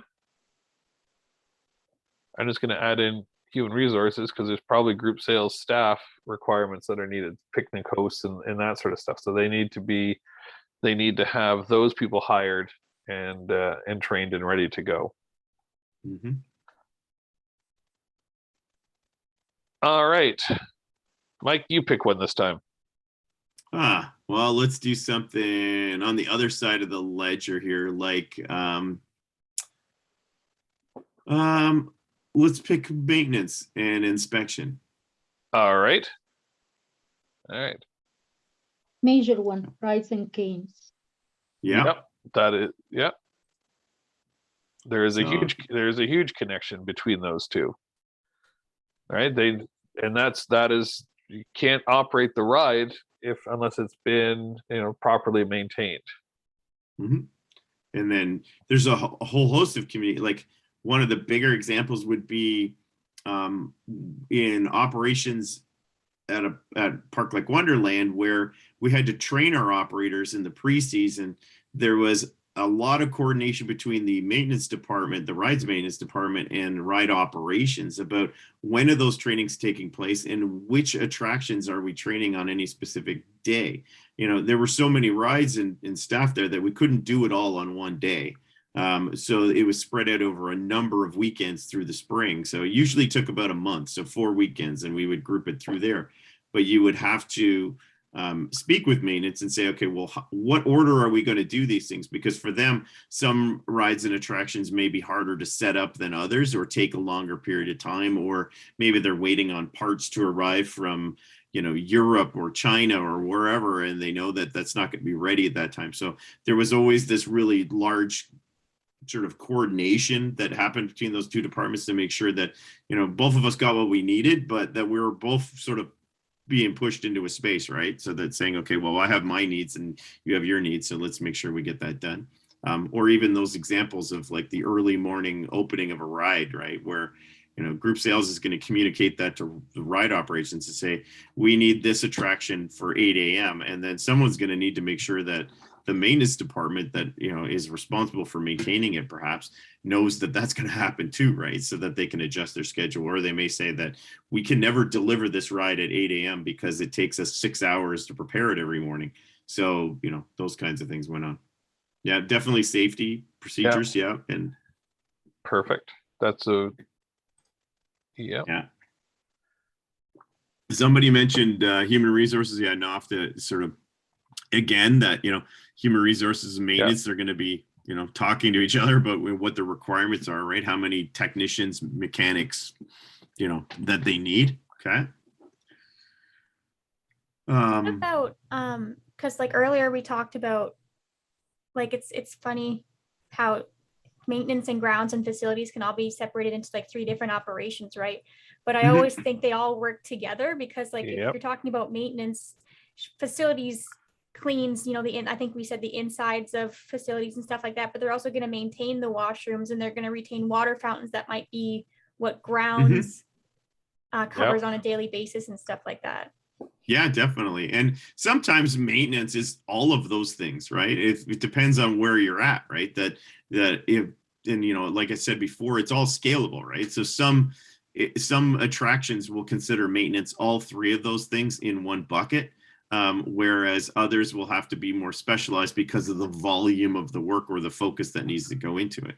An example is sort of at like the difference, I would say, if you want to look at the difference between rides maintenance and facilities maintenance, some places it's the same person or people doing those things. In other facilities, it's going to be different people, because those are really specialized tasks, that, those rides, if you take a park like Disney, right, where some of those attractions are super complex, and so that you have very specialized technicians working on those. Whereas facilities is going to, it's going to be those sort of buildings themselves, your water, your sewer connections, your, air conditioning units, all those kinds of things that are sort of common to any facility, regardless of its function, right? So you're talking about like building facilities type of things. So they kind of wear different hats, but yeah, they could be those, connections between all of them, where sometimes all of those things lump together into one piece, right? That you have an attraction inside a facility, like inside a building, that's being looked at, by technicians in one way. And you've got those facilities people that may be responsible for, making sure that the air conditioning works in the building, or that, every once in a while the walls are getting repainted because they're getting scuffed up and things like that, that aren't necessarily the function of the rides maintenance people, if that makes any sense. Yeah. Yeah. What about like maintenance is going to obviously work with finance. Yeah, I was just about to do that one. Yeah, because that's all budgeting, right? Hey, finance, this is going to cost $200,000 to fix, and okay, where are we going to come up with $200,000? Right. I also, let's look at some that don't have as many arrows to it. IT, if you were to switch over to IT, Yeah, and I I would think, say yes. yeah, Because I mean, some games are like kind of a system, kind of Mhm. like yeah. interconnected, and like it won't run without the IT supervision. And well, and also IT is often responsible for in-park communications, right? Getting the equipment there, whether it's walkie-talkies or whatever they're using for in-park communications, they're setting those up. Um, let's see, I really IT. feel like Yeah, IT might be one of those ones that kind of have their fingers in everything. yeah, Just because, just like you were saying, like they're responsible for the communications between everyone in, for example, the park, or Mhm. yeah, and then you have IT in the stores and in the restaurants or the cafes, and then yeah. all that kind of stuff. No, you're Yeah, it's kind you're of absolutely right. it's kind of the IT, yeah, it's definitely one of those catch-alls where, especially in sort of the era we're in right now, where everything is sort of, it's connected with technology, right? Where we've kind of grown from that. If you looked at some of those like, amusement parks when they got started, when they became a real thing in like the 70s, because Disneyland and all that started happening, and all of a sudden these little, Six Flags type things, there was really kind of born of that sort of era, that there wasn't anything there were fairs, but they weren't amusement parks. But a lot of their systems weren't integrated. You had a cash register, and you had some telephones or whatever. But they're, even Ontario Place, when we looked at their IT department, how it evolved from when it opened in 1971, their IT department was mostly responsible for what we call like show production type stuff, so like theatrical lighting and microphones and speakers for events and things like that. And it grew into something that has, it hands into everything, because all the systems now, whether it's point of sale systems to building automation systems, ride systems, everything else relies on a network, that sort of that keeps that whole park going, right? And those facilities didn't exist back then. So that department evolved over time, and it takes up a bigger and bigger space of the operation. Even in ticketing, I mean, web ticketing wasn't a thing when they started, right? So, IT wouldn't have had anything to do with it. But now any operation, any attraction that doesn't have a web presence or ability to sell tickets beforehand is way behind the curve, right? In terms of, where they should be, I can't imagine any attraction from any scale right now that doesn't have the ability to sell their product to somebody remotely. Yep. And again, I mean, I can't see a line from IT into human resource. I mean, we need people that are, they know how to handle IT stuff. There we So- go. Mhm.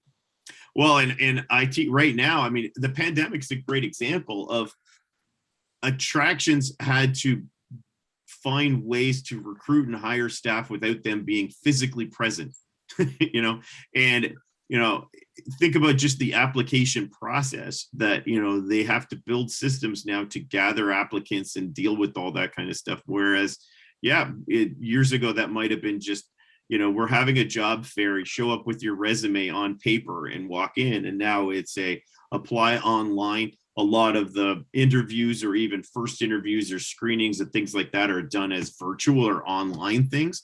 And so human resources gets its IT connections get bigger and bigger as well, right? Because that's how you manage those staff databases and that recruitment and just that life cycle of an employee type processes in the organization are really IT generated now. So sort of more, I guess it's more of like an HRIS type of systems that are in play right now. But yeah, I mean, IT is one of those.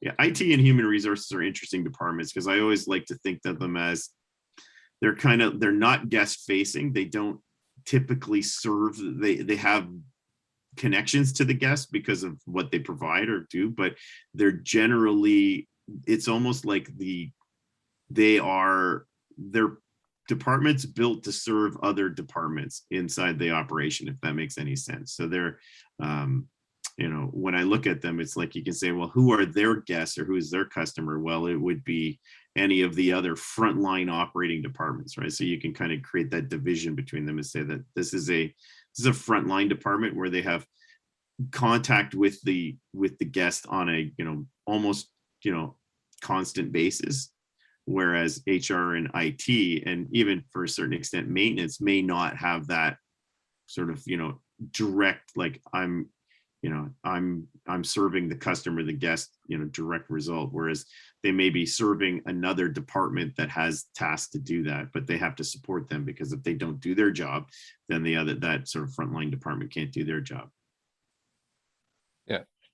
Sorry, and I'm doing this because I think you guys are that last slide was getting you guys to just visualize what I think you already know, in that, you know, the best run operations, attractions, are ones where they recognize how intricate, you know, let's quickly do food and beverage. It's only touching 2 right now, but it also is going to need to touch marketing and communications, and it's going to need to touch the facilities and landscaping, and it's going to need to touch, wrong button. It's going to need to touch human With resources. finance? Also with Oh, yeah, sales and, definitely you know, finance, that's- yeah. yeah. And finance. So we're getting the picture that it's all interconnected. It really is. So you can't operate an attraction in a silo. And I think we've touched on that before. Rides and games can't just say, this is the way we're going to do it. This is what's happening. I'm not going to listen to anyone. We're just doing it. And, you know, they're going to, because if they did that, they wouldn't have enough staff. The staff wouldn't be trained. They would be operating it maybe when it's illegal to operate it, because the maintenance and inspection hasn't taken place. They're not going to get the throughput, because they might not, you know, be scheduled at the right times. Garbages could be, like, who knows? There's a ton of safety and other issues that would go along with it if rides and games had said, we're just doing it without touching any of these other departments. So I think the easiest way to do this, oops, what are we doing? Let's see if we do it this way. Let's draw just a tiny little circle in the middle. All right, and then everyone touches the circle, because at the end of the day, you need to be able to connect all of these dots, right? And everyone relies on everyone else. Does that make sense? You can tell my art skills are less than stellar, but crap. You know, at least it gives a visualization of how it all plays together. So what we're going to do here is we're going to take another break in a couple minutes, but I'm first going to switch off this screen and send you guys the link to the Padlet, because what we're going to do in the last hour or last 45, 50 minutes is we're going to do a scenario and come up with some ideas of how, sorry, Lauren got booted and she's back again. So this is, you know, it's this middle spot. If an attraction can operate in this middle spot right here, they will be successful, right? If they're working together right here, where they are communicating back and forth, and they are thinking through potential issues, they're thinking through potential issues with solutions in mind, not we can't do this in mind. And that's a huge key. Right? It's not about, no, we can't do that. It's, oh, geez, how the heck are we going to make this work?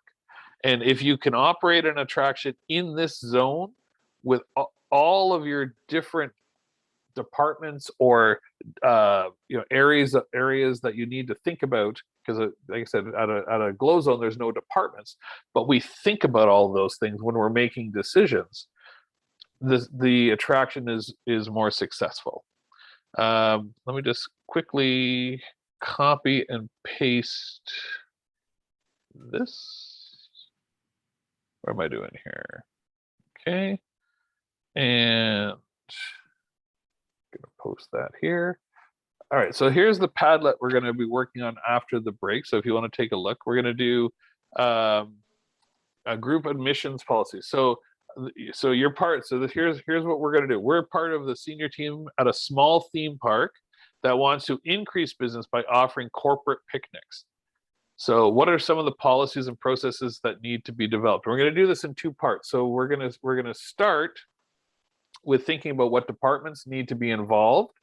And then we're going to figure out what processes need to be developed to make a smooth operation for corporate picnics. Does that seem like something we can handle? Well, I know that's something we can handle. I'm hopefully you're as excited as I am. It is 10:03. Why don't we, I'm going to stop sharing this right now. And why don't we come back at 10:10? Mike, you good with that? All good. Okay, perfect. Everyone else, hopefully you're good with that. And we'll be back in 7 minutes. Thanks, guys.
All right.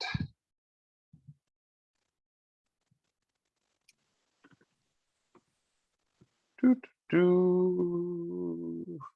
Brittany, what's a syllabus? Is that the Oh, course? sorry, like the overview, the course overview. Oh, it shouldn't be. It shouldn't be hidden. It should be in there. I will send it. I'll find it and I will send it to you. Thanks, no rush. I was just trying to find it. Uh-oh. Is that because it's not what you thought it was going to be all about? No. It's like, oh geez. Mike and I are going to be the one and done instructors. That's it. We're out. That was a good run. Yeah, we did our best. All right. Is there everyone else back? Yep. Okay. Perfect. I'm going to share my screen again.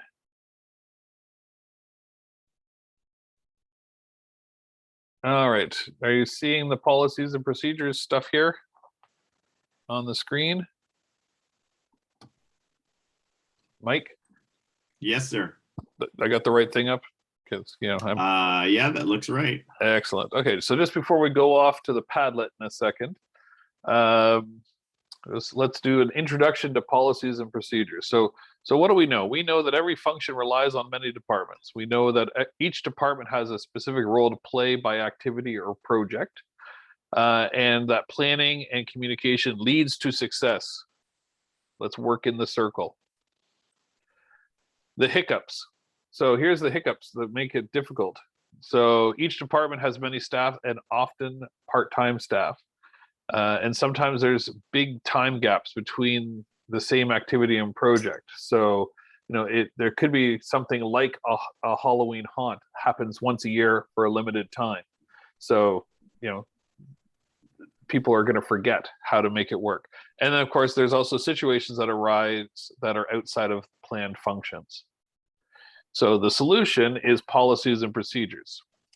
They're documented so they can be referenced at any time. They clearly outline the departmental responsibility by activity or project.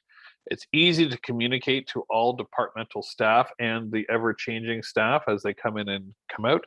They can be reviewed, modified, and reposted. So as we make changes to it, as there are new ways to do things better, sharing best practices, they can be modified and made better.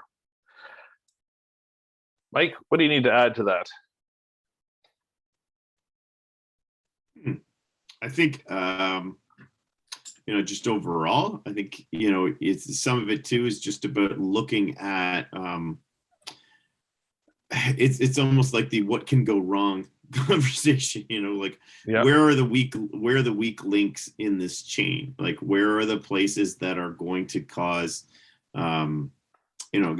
tension between departments, or are going to cause friction between you and your guest, and make that process less enjoyable or or less easy for them, right? So it's that whole concept of when we talked with the water park about like where we built processes that be like, we know that dad is in the car, he may have been sort of building up to this day or whatever, and he just wants to make it as easy as possible for him to get from his couch to the chaise lounge in the water park and all the steps in between, right? Between the getting to the parking lot, getting to the gate, getting to the lockers, all that stuff, that it's just hassle free. And in this, in that way, you want to look at all of those little bits, right? And see, okay, well, why do we need this policy procedure? What does it serve? And is it making everybody's lives easier or harder in that respect? Yeah, exactly. Naf, you got a comment? Yeah, I would just I think we need to add for the solution, like the connection to protocol, to, like it need to be abide by something, right? Other than being documented, it need we need to consider the high end. Mm-hmm. Yep. And I think ultimately you need somebody that, and this is where sometimes your executive team or your sort of top end is someone needs to maintain accountability for all these things, right? That, that everybody's kind of being held to the policies or the procedures. And, those get more and more, as you get more and more players involved in it, the accountability, if it's just a team of 3, is a little easier than if you have a team of 3,000. Yeah. And so who manages that? Now, how do you think I should be writing what you just said? How do you want? Like I would say ensure, ensure abidance by government protocols, Okay. efficiency standards, and best practices, all 3. Okay. Consistent delivery. Is that a good summary Yeah, that's a of great rules way and of putting it. regulations? Yeah. Okay. I like that. Anything else? Okay, if not, let's click into the Padlet. If you go scroll back up the chat, maybe I can put it in here again. Is that? Yep. There it is again. So let's use this as a working example. So we're not talking about a Wonderland. We're talking about just a medium-sized theme park in a like Storybook Gardens in London, Ontario, I guess would be a good example, right? It's not a huge one, and it's not a major market. So let's first start. Wow, that's a pretty deep cut right there. What? Storybook Garden. I like Storybook Garden. I'm just saying, not many. Yeah. Oh, I know. It is, All but right. it's a show of hands. Who even knows about Storybook Garden? they're not going to put their no. Put your hand up if you haven't heard about Storybook Garden. Watch this. See, everyone's heard it. Come on. There we go. See, Brittany's got on my side here. All right. All right. Okay. So let's start by putting what departments we need to be part of this new process to make it so that the president of the local hardware store feels compelled to buy a picnic for his staff and all of their families, and then is all of his expectations or her expectations are met from the time they leave the house until the time they get back to their house that evening. Okay. So, all right. Well, I'll there we go. Oh. Group sales. Okay. Yeah. Okay, I'm going to put that together. So let's go by food and beverage. Yep. So that's a department. That's a department. That is a function of the department.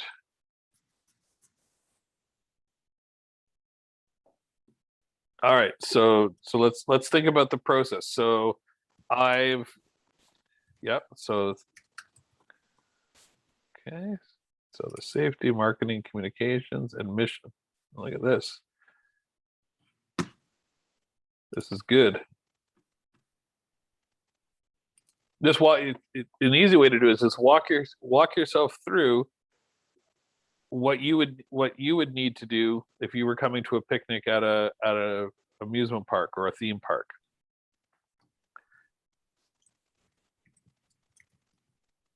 We haven't even delved into parking. Yep. Okay, so the department there is rides, ground services, perfect. Human resources.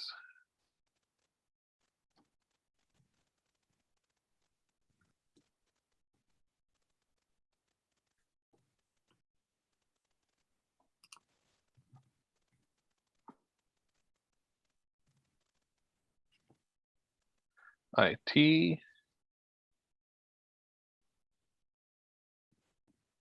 Okay.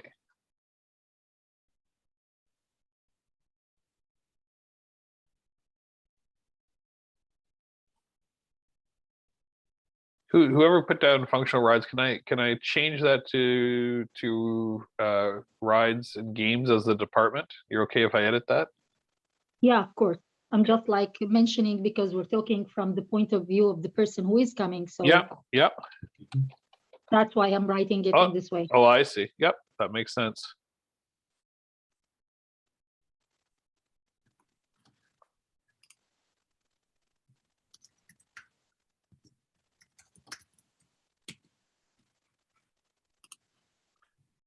Guest services, excellent.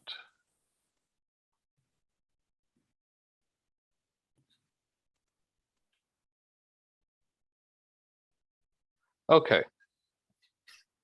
So let's just take a break from that part there. So these are all the departments that need to be part of that overall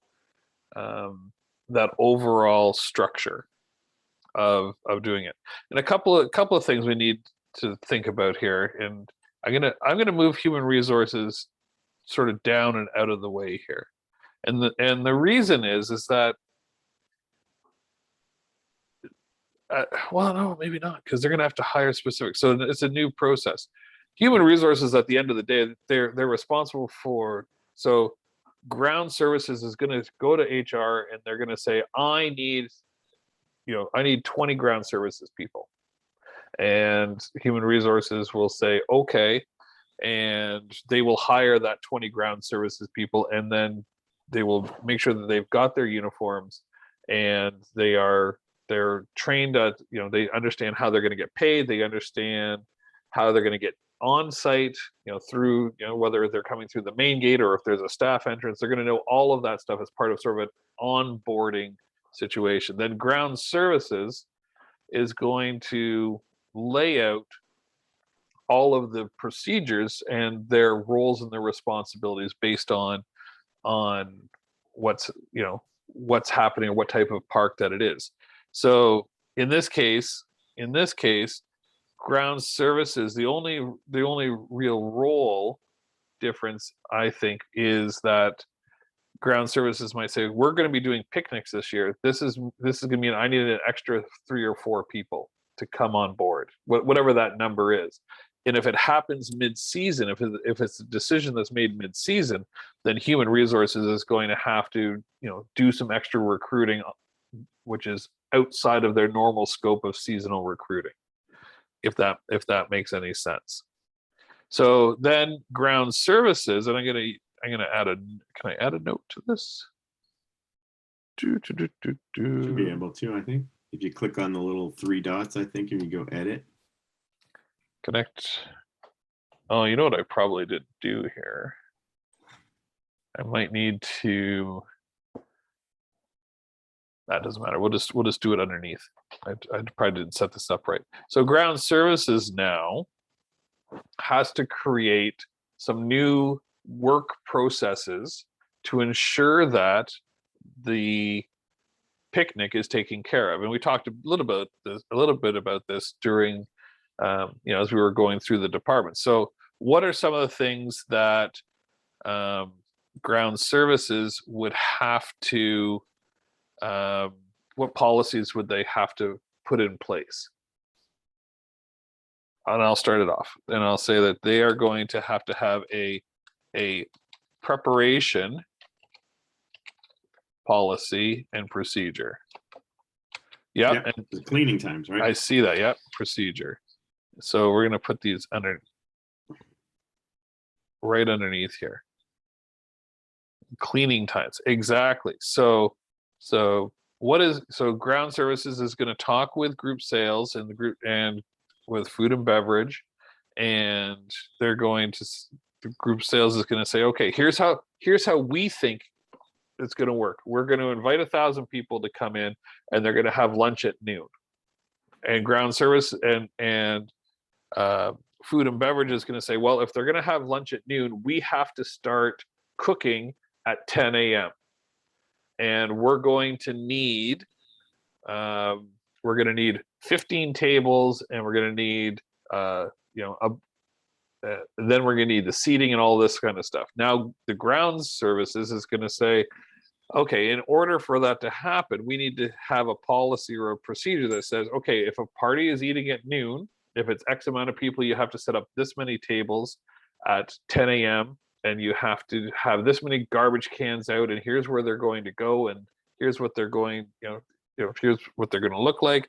And then they're going to have a process by during the actual picnic, they're going to have one staff on, which is very different than what they would normally do, because grounds kind of wanders around the park, but they're going to have a dedicated ground staff on, changing out the garbages and cleaning off the tables and doing all of this sort of stuff. And that's going to go into a policy and a procedure for picnics from the ground services perspective. Their role and their responsibility in this make-believe example that we're doing is to make sure that everything is set up and clean prior to it, as we've got here in the cleaning times, and that it stays clean during the event, and then it gets reset with the cleaning times. And what we're gonna do when we post up this, post the lesson up in the video, Mike, I'm gonna, with your permission, I think it will be fine. We'll post that Wet and Wild example that shows that, when it can be as simple as putting together a form that tells everything that's happening and assigns responsibilities to each of the other departments based on communications that take place beforehand. Okay, so what do you think, Mike? Have I missed anything for ground services in our fake example? No, I think, I mean, they're fairly straightforward, right? That's kind of what they're going to provide.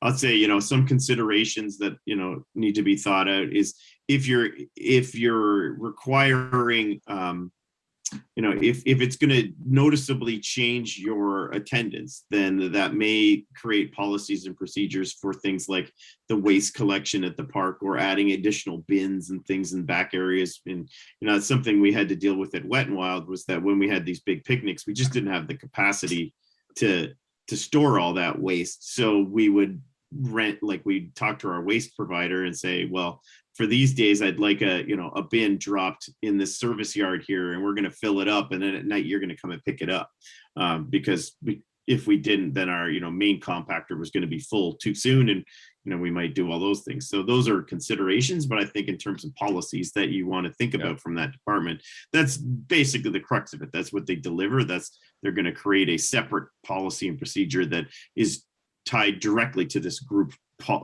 program that's being built out. Right. And if you look at the underlying reason, everything we just talked about in terms of what their responsibilities would be during the picnic, it all goes back to what was the guest experience, right? The guests are now in that picnic area and they're like, wow, it's all set for me, and it stayed clean, and the person was clearing stuff up and changing the garbages. It was a good guest experience, and it was all set in motion by these policies and procedures that'll take place for this new function of this theme park. All right, let's go to the food and beverage. So the food and beverage people, and let's pretend this is a theme park that has a snack bar and a semi sit down service. So they do their own food on site. So what are some of the considerations that need to take place for food and beverage? I'm going to move some of these other ones down because there might be a few. Yeah, food standards. Okay.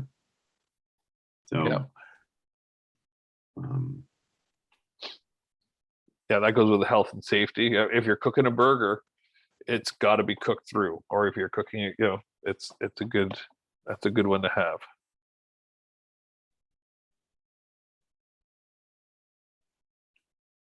I think as people are typing, but one of the ones you can add is what is the menu, or what are the menu options? Yep. Yeah, I'll put that in. If someone else was doing that, we apologize. Oh, geez, I missed one. Yep, that's a good one. Yeah, right? So you don't want to, you want to have maybe, you know, are you going to use the kitchens that you normally use to produce this, or are you going to produce this somewhere else, right? Yeah. And how's that going to impact your normal, you know, operation? So if you're using your existing unit to provide food for this, then you're tying up grill space or fryers or all those other things that would then be not available to something else, or maybe limited in their availability, and that may create an impact. Right. So you may have, and that's where, you know, you have to think about whether you can facilitate that. And maybe there's a certain group size where up to a certain amount you could do it. And then after that, you're going to, you know, set up a, you know, a second cooking area, or, you know, an outdoor grill pit or something like that, where you're cooking, you know, over barbecues and things like that. Yeah, capacity. So how many Yeah. people can you serve and seat, right, in a Yeah. in a particular block? You know, for example, at like a sort of park like Wet and Wild, where, you know, once you got to a certain level, then the food and beverage department, you know, and group sales had already communicated what that break was going to be, in terms of, now we're going into separate seatings, right? So as opposed to like everybody in the group can eat all at once, now it might be that you're talking to the, you know, the group, you know, the group itself or their organizer, and saying, okay, well, you've got 1,000 people and I can't serve 1,000 people all at once, so we're going to have a, you know, a seating at 11, and we're going to have a seating at 12, and we'll have to come up with a, you know, procedure for that, so that people know when they're supposed to come for lunch, right? So that we're not trying to serve more people than we can handle. Yeah.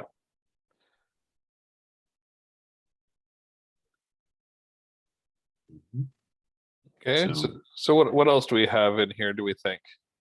Any other ideas for the food and beverage? And we're thinking about the picnic function itself. So these are the, when you're building out a new concept that you need to operationalize, you start, in my mind, you start with the biggest changes first, and from there you will get down into the nitty gritty, as Mike was saying, of some of the smaller changes that could be affected, using the idea of an extra bin. If suddenly, if your normal park attendance is only 1,000, and now you're expecting 1,000 person picnic plus your regular 1,000 people, you know, that could have a, you know, an effect on grounds in total. And the same thing with food and beverage. So if you are going to, you've set a menu, and the menu is an important thing, because you have to set the pricing and you have to do all of that kind of thing.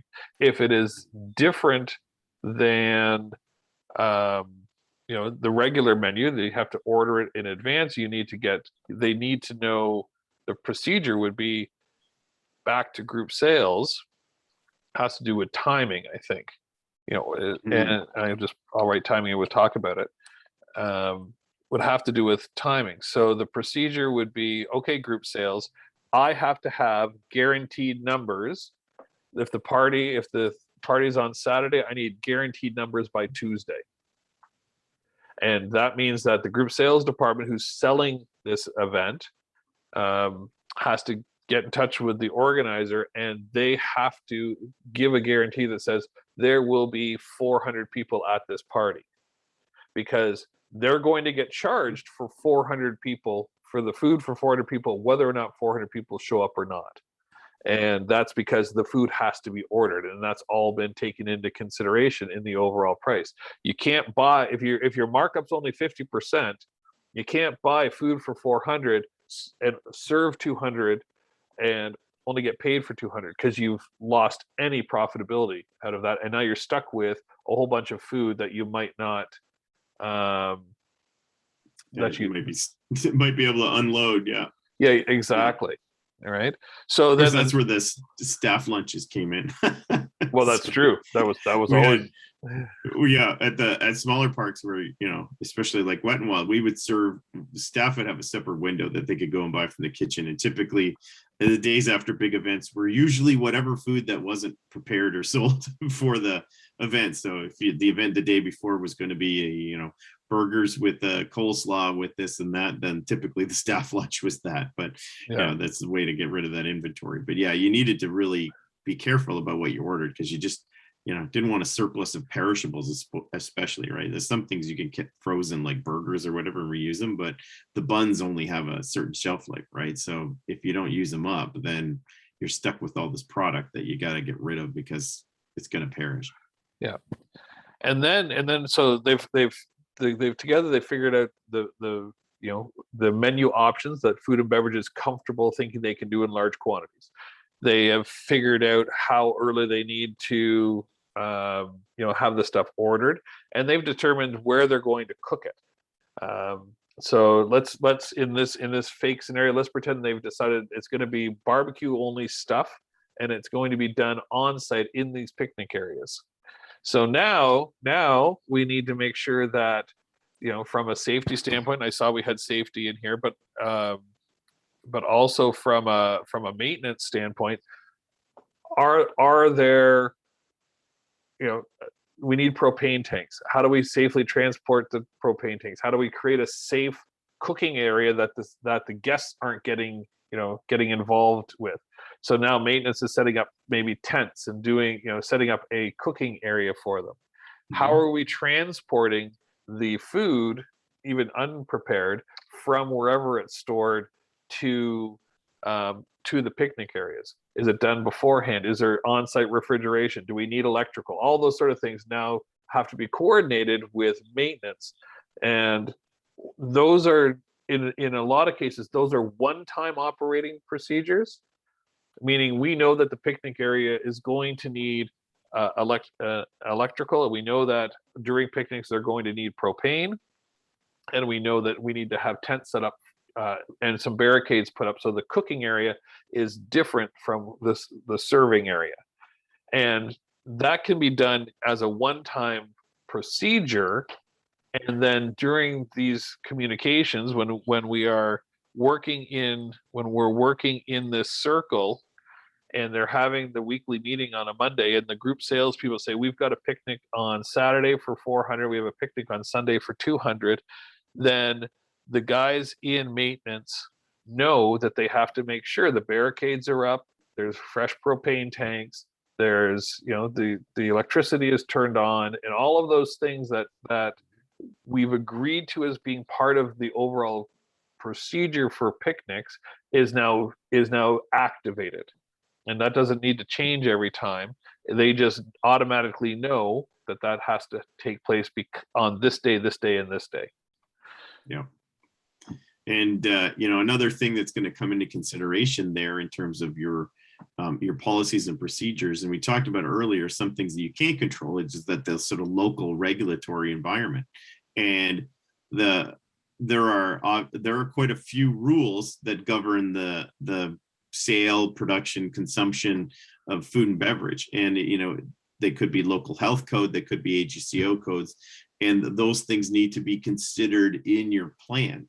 For example, if you're going to be serving food in an area that's not your normal service area, then, what do you need in terms of, hand wash stations? And, now with COVID, you need to have, sneeze guards and screens and separation. But, some of those things about like the cooking for groups outside, like there are rules about you can't just have an open grill space with no cover over the top of it, exposed to the sky for public health. It's not like a backyard barbecue. So you need to consider that. And, they had, considerations for, if you're doing a buffet line, you can't just set up a table in a field and say, this is what it is. It has to be covered, and it has to have certain, how do you maintain a safe operating temperature for your holding temperatures for your food, and all those kinds of things. So those are things that you don't get to decide on, but you need to consider when you're working with all these plans, right?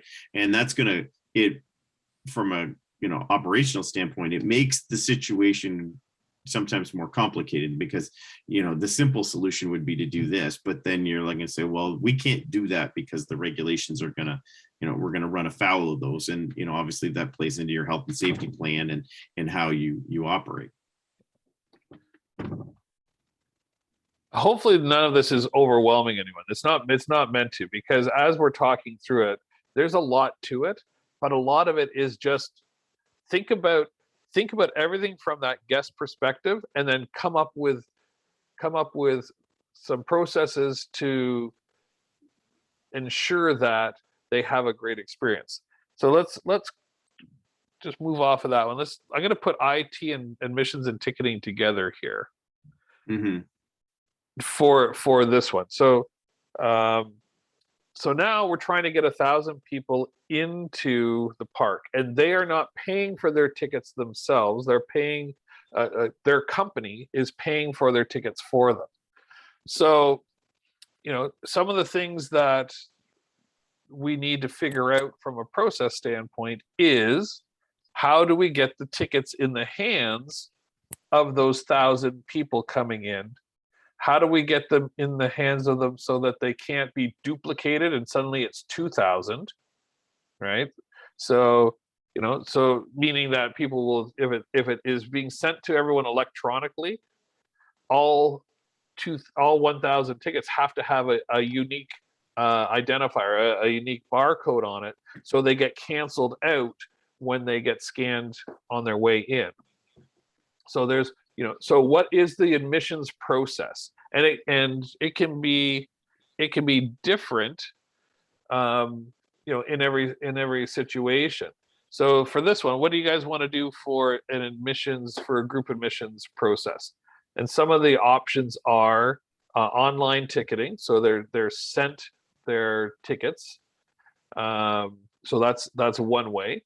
Another way is they are physically sent 1,000 tickets to the business, and the business then distributes them, and each one is barcoded.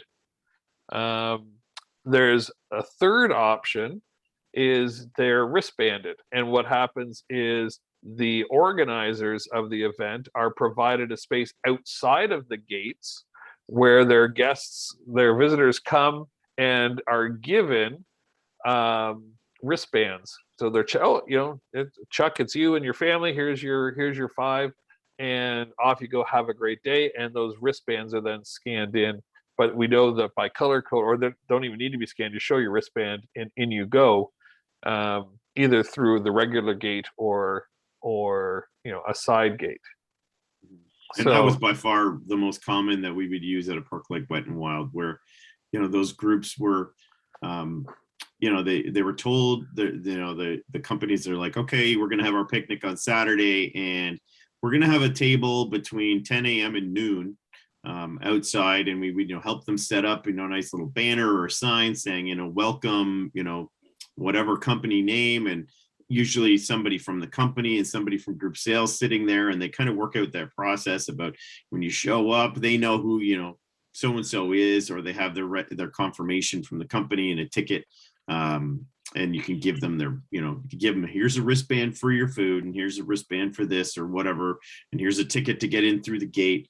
Some of the bigger ones would be, like if you were doing like thousands upon thousands, like a 10,000 person picnic, then your best bet is to go something online, right? Because your logistics just get too hard, right? Where you can create those sort of, here's the company link or whatever, and everybody in the company gets sent their sort of sign up link or whatever they did. Usually those ones, those are kind of brokered between the park and the company, how to set up that kind of delivery, or maybe that they get the HR person at the office or whatever has tickets and gives them to the departments and all those things. But you want to do it away from the park. But those are things to consider, right? What is your policy on those admissions? Are you just going to throw them at the main gate and say, get in here? Or are you going to have a sort of discrete process that gets them sort of sorted out? Yeah. All right. So that would be one of the, that's how I did it. I was just trying to take the department, and I was like, how did I make all these different, these are some of the processes that we would have to figure out. Would be, I'm just going to switch the colors so we know that the difference between the department and some of the processes. Okay. So that's basically, it's funny, like that's a key component of the successful operation of this brand new a revenue stream that's being created for this park. It's a huge piece of the puzzle, but it's really one thing that they just have to figure out. If that makes any sense. How are we doing here on the confusion level? Is it making sense? Are we freaking everyone out?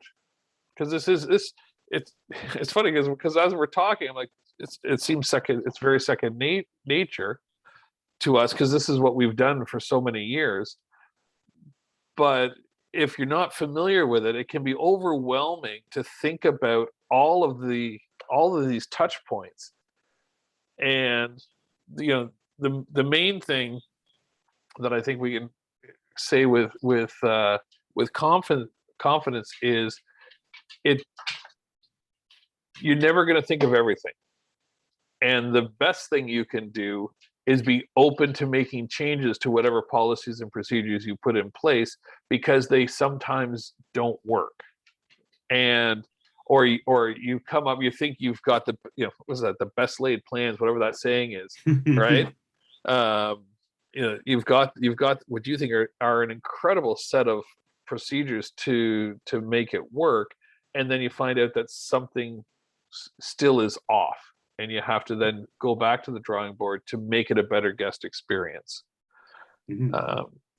And most operations, you learn through your mistakes, right? So you grow your programming, and then some of those things get really well entrenched because they become part of your process, right? Your policies, and those get entrenched, right? So example, and the best way to handle those things is, we always, at the parks, we always had that sort of weekly meeting, and that meeting was, a set day and time that everybody knew was going to happen, and all of the players involved in this process were going to be there. And the first half of the meeting was always, we were talking about the past week's events. So the, group sales or whatever would walk us through and say, okay, well, this picnic and this picnic, let's talk about anything. Each department can say, well, where did you run into problems, or where were there issues? And food and beverage might say, okay, well, you guys promised one example is, you got it at Wet and Wild, the group sales promised fried chicken, and our understanding was going to be one piece of fried chicken per person, or two pieces of fried chicken per person. But somebody communicated to the event organizer that it was all you can eat fried chicken. So people were upset about that. And fried chicken takes us a very long time to make. So there was no way we were ever going to make enough chicken. So people took it all at the beginning, and at the end, some of the people who attended never got any chicken, and that would get in that. And we say, okay, let's talk about what went wrong there. Or maybe we won't do fried chicken anymore because it creates too many problems, or those kinds of things. So that first half was all about that, sort of debrief, or that breakdown of events. And then the next part of them, the second half of the meeting would be, okay, what's coming up this week? And then everybody could talk about any special considerations or requirements for those things. Could be that, this week's group is, is special because they have special requests. Maybe it's a dietary request, or maybe it's they've paid more money because they want to have an entertainer at their picnic. So that means that we don't normally set up a stage, but we're going to set up one here so that they could have a band and all those other things. So, and that's where all of that comes together. And, operations can handle that differently depending on how you want to organize yourself. But at some level, there's that sort of what you'd call, your pre-event and post-event sort of breakdowns, where you go through those things and walk through them. And that's how a lot of these policies evolve. You'll start with this plan because from experience, what pieces you need to consider. But as you kind of do more of them, and you learn the particulars of your space or of the program that you're running, those things get adapted to what you have or what you're able to provide. Or because one attraction may be able to just, some of those things are not a problem for them because their space is bigger, or because they have a higher capacity to put these things through versus another one. Or maybe the different type of clientele that you're bringing in, that, a sort of more corporate event style thing isn't going to be quite as demanding and on food and beverage, because it's, hors d'oeuvres and drinks, as opposed to, place that does, sort of that sort of hot dog hamburger, type of buffet style, where that'd be a different, a different thing that you need to look at.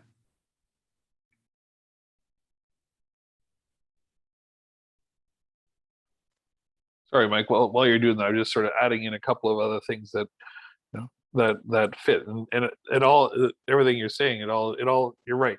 There's going to be the standards, and there's going to be the one-offs, and the one-offs have to be communicated and and agreed upon as much as the standards. The difference is that you might not have a set policy or procedure for it because it is a one-off, and you might not. You're still probably going to want to document it and say, oh yeah, we did this back for this event, and this is how we made, this is how we should do it going forward because it worked, or this is something we didn't foresee, and we need to change this going forward, whether it's for the one-offs or something like that. One of the processes that would have to take place in this, this new thing is group sales is responsible for communicating to the organizer what the expectations are and what the policies and procedures are, and how the event is going to work. And that's the same whether for this small attraction that we're talking about, that we're making this up for, that could very well be is that they need to know at the time of booking how the admissions is going to work. So the expectations of how they're going to set up to get their people in the door. What does the catering look like? So you're going to have picnic tables. The picnic tables are going to be set, and you're going to do it through a buffet line. And here's how the lines work, and and here's how we're going to make it work. Here are the amount of staff that are going to. Here's your point of contact on the day of. One of the group sales staff will be your dedicated person. All of that sort of stuff. They need to set the expectations. At Glow Zone, we do the exact same thing with our birthday parties. For the birthday parties that are coming up this weekend, we will call every single one of them today or tomorrow and just walk them through what to expect, ask how many people are coming so we know how many pizzas to have out, ask if they have any last minute questions, so that when they get there on the day of, they know exactly what's going to happen. They're not caught off guard, because that's when things start to go screwy, is when they have in their head what it's supposed to look like, which can be completely different than the processes that you've put into play. So the more that you can explain what the preparation looks like, it's been set up by Grounds, who said this is how we can do it, that the food and beverage have said this is how we can do this, and the admissions guy said this is how we're going to get in. Right, and other things that you might have thought of, and I put directional signage here because that's important in a theme park. How does everyone who showed up, if it could be their very first time to our little theme park, how do they know where to go? Well, it's marketing's responsibility then to make sure there's some signage in the park. Welcome to ABC Corporation. Thank you for coming. Your picnic time is, if just say they had to do 2 picnic times. If you are last name from A to M, your picnic time is at 12 o'clock, follow these arrows. And if you're N to Z, you're at 2:30, and you're going to follow the same arrows to the picnic area. But don't come when you're not supposed to be there, because there won't be any food for you. Right. So that in-park communication is important as well. And it's 10:54. So I don't think we're going to get through all of them, which is fine. But it really just shows that we've just spent 45 minutes, and I think you guys have done a good job of picking the major ones that we have to take a look at when you're planning one of these things out, and starting to think about those policies and procedures and how they have to be communicated, and how group sales needs to coordinate with food and beverage, and food and beverage between the two of them, they have to decide how is that going to work. And then maintenance has to coordinate with food and beverage for the exact same reason, and Grounds and admissions and IT and all those guys. So it is all of the department's responsibility to make that happen. Group sales really is only in charge of the revenue. side of things, right? They're the ones that say, yeah, come have a great picnic here. That's your job. Come have a great picnic. They just have to make sure they're communicating. That's their only operational procedure. The actual event is the responsibility now of all of these other people who have to live up to what this person has sold. And this is why Mike used to yell at me all the time, right? Because I would go out and tell him how awesome it was going to be, and then come to Mike afterwards, and we would have to figure out how are we going to deliver on that. So that was a bad relationship, and I learned after the first couple of months that I needed to go to Mike first and figure out with Mike what can we do, so that I started by selling what was reasonable instead of selling, a helicopter ride for everybody. And it was, I trained you well by well, the end of it. Exactly. It only took 5 years. Okay, so are there any other questions, concerns, or comments? Okay. Good. No? I think I think we're, yeah. So Nope. I guess, yeah, just let's look at next week and then get these folks on their way. Oh yeah, that's right. I can share the screen again and we can talk about next week. All right, so next week, is that what you're seeing? Yep, I see it there. Perfect. So- All right, so next week we will be talking about staffing, training, and building a strong culture, which is a very important piece of the puzzle in successful operations of an attraction. So Yeah. And I think this is where, well, I'll say for the first few weeks, we've been kind of talking about these sort of interdepartmental connections and trying to paint a picture of what operations is. And I think, as we get into next week, we're going to start to kind of drill down a little bit deeper into those sort of some of these component pieces of, how that all comes together. And we're going to be looking at some best practices. So showing some examples of how the industry deals with these particular issues. So, we'll have some sort of specific examples, and, especially in some of the things that I have sort of materials for, just like we have that, I'll kind of be throwing some sort of real life examples of how that was treated by, specific attraction or whatever, to kind of to give you a sense of how that's dealt with and how to scale it for whatever what you're doing. So no matter what type of part of the industry you're going into, there's sort of common pieces, but there are ways that you can sort of take that and make that really big in terms of its scale, or make it small depending on what you're trying to do, but at the same time achieve the same goals. Yeah. And Brittany, I'm looking on our course thing and looking at the overview section, and after our little spiel about us, I see the draft course outline on here, and I don't know. Yeah, I think that could be, it says draft, and what I'll do is I'll upload the approved one, which I think is this one as well. That just I put it up before it got approved, because it took a while for it to get approved. Can you guys see it there? Yeah, Oh, I see it now. Oh, okay. All right. And if you have any questions about it, please let us know, because like I said, this is you're our guinea pigs, and our hope is that through your feedback, that this next cohort that just started in the fall is going to is going to be better for your experience. If that hopefully that makes some sense. And then the other thing is, I know that you're doing work placements and stuff. I'll talk with Kelly, but if you have any interest in some attractions things, reach out to us, and maybe Mike and I can see if we can set up some meetings and things like that. We we certainly know quite a few operators. Yeah, so we know the operators, and you can tell. Hopefully, you can tell how passionate we are about this as a career path. It is, at the end of the day, all we're doing is selling fun and ensuring that what we're selling is being met. And so it's a pretty fun industry to be in. And with that, if there's no questions, we'll let you go. It's right at 11. Look at us. Are we All right, good? well, All right. so have a good week, everybody.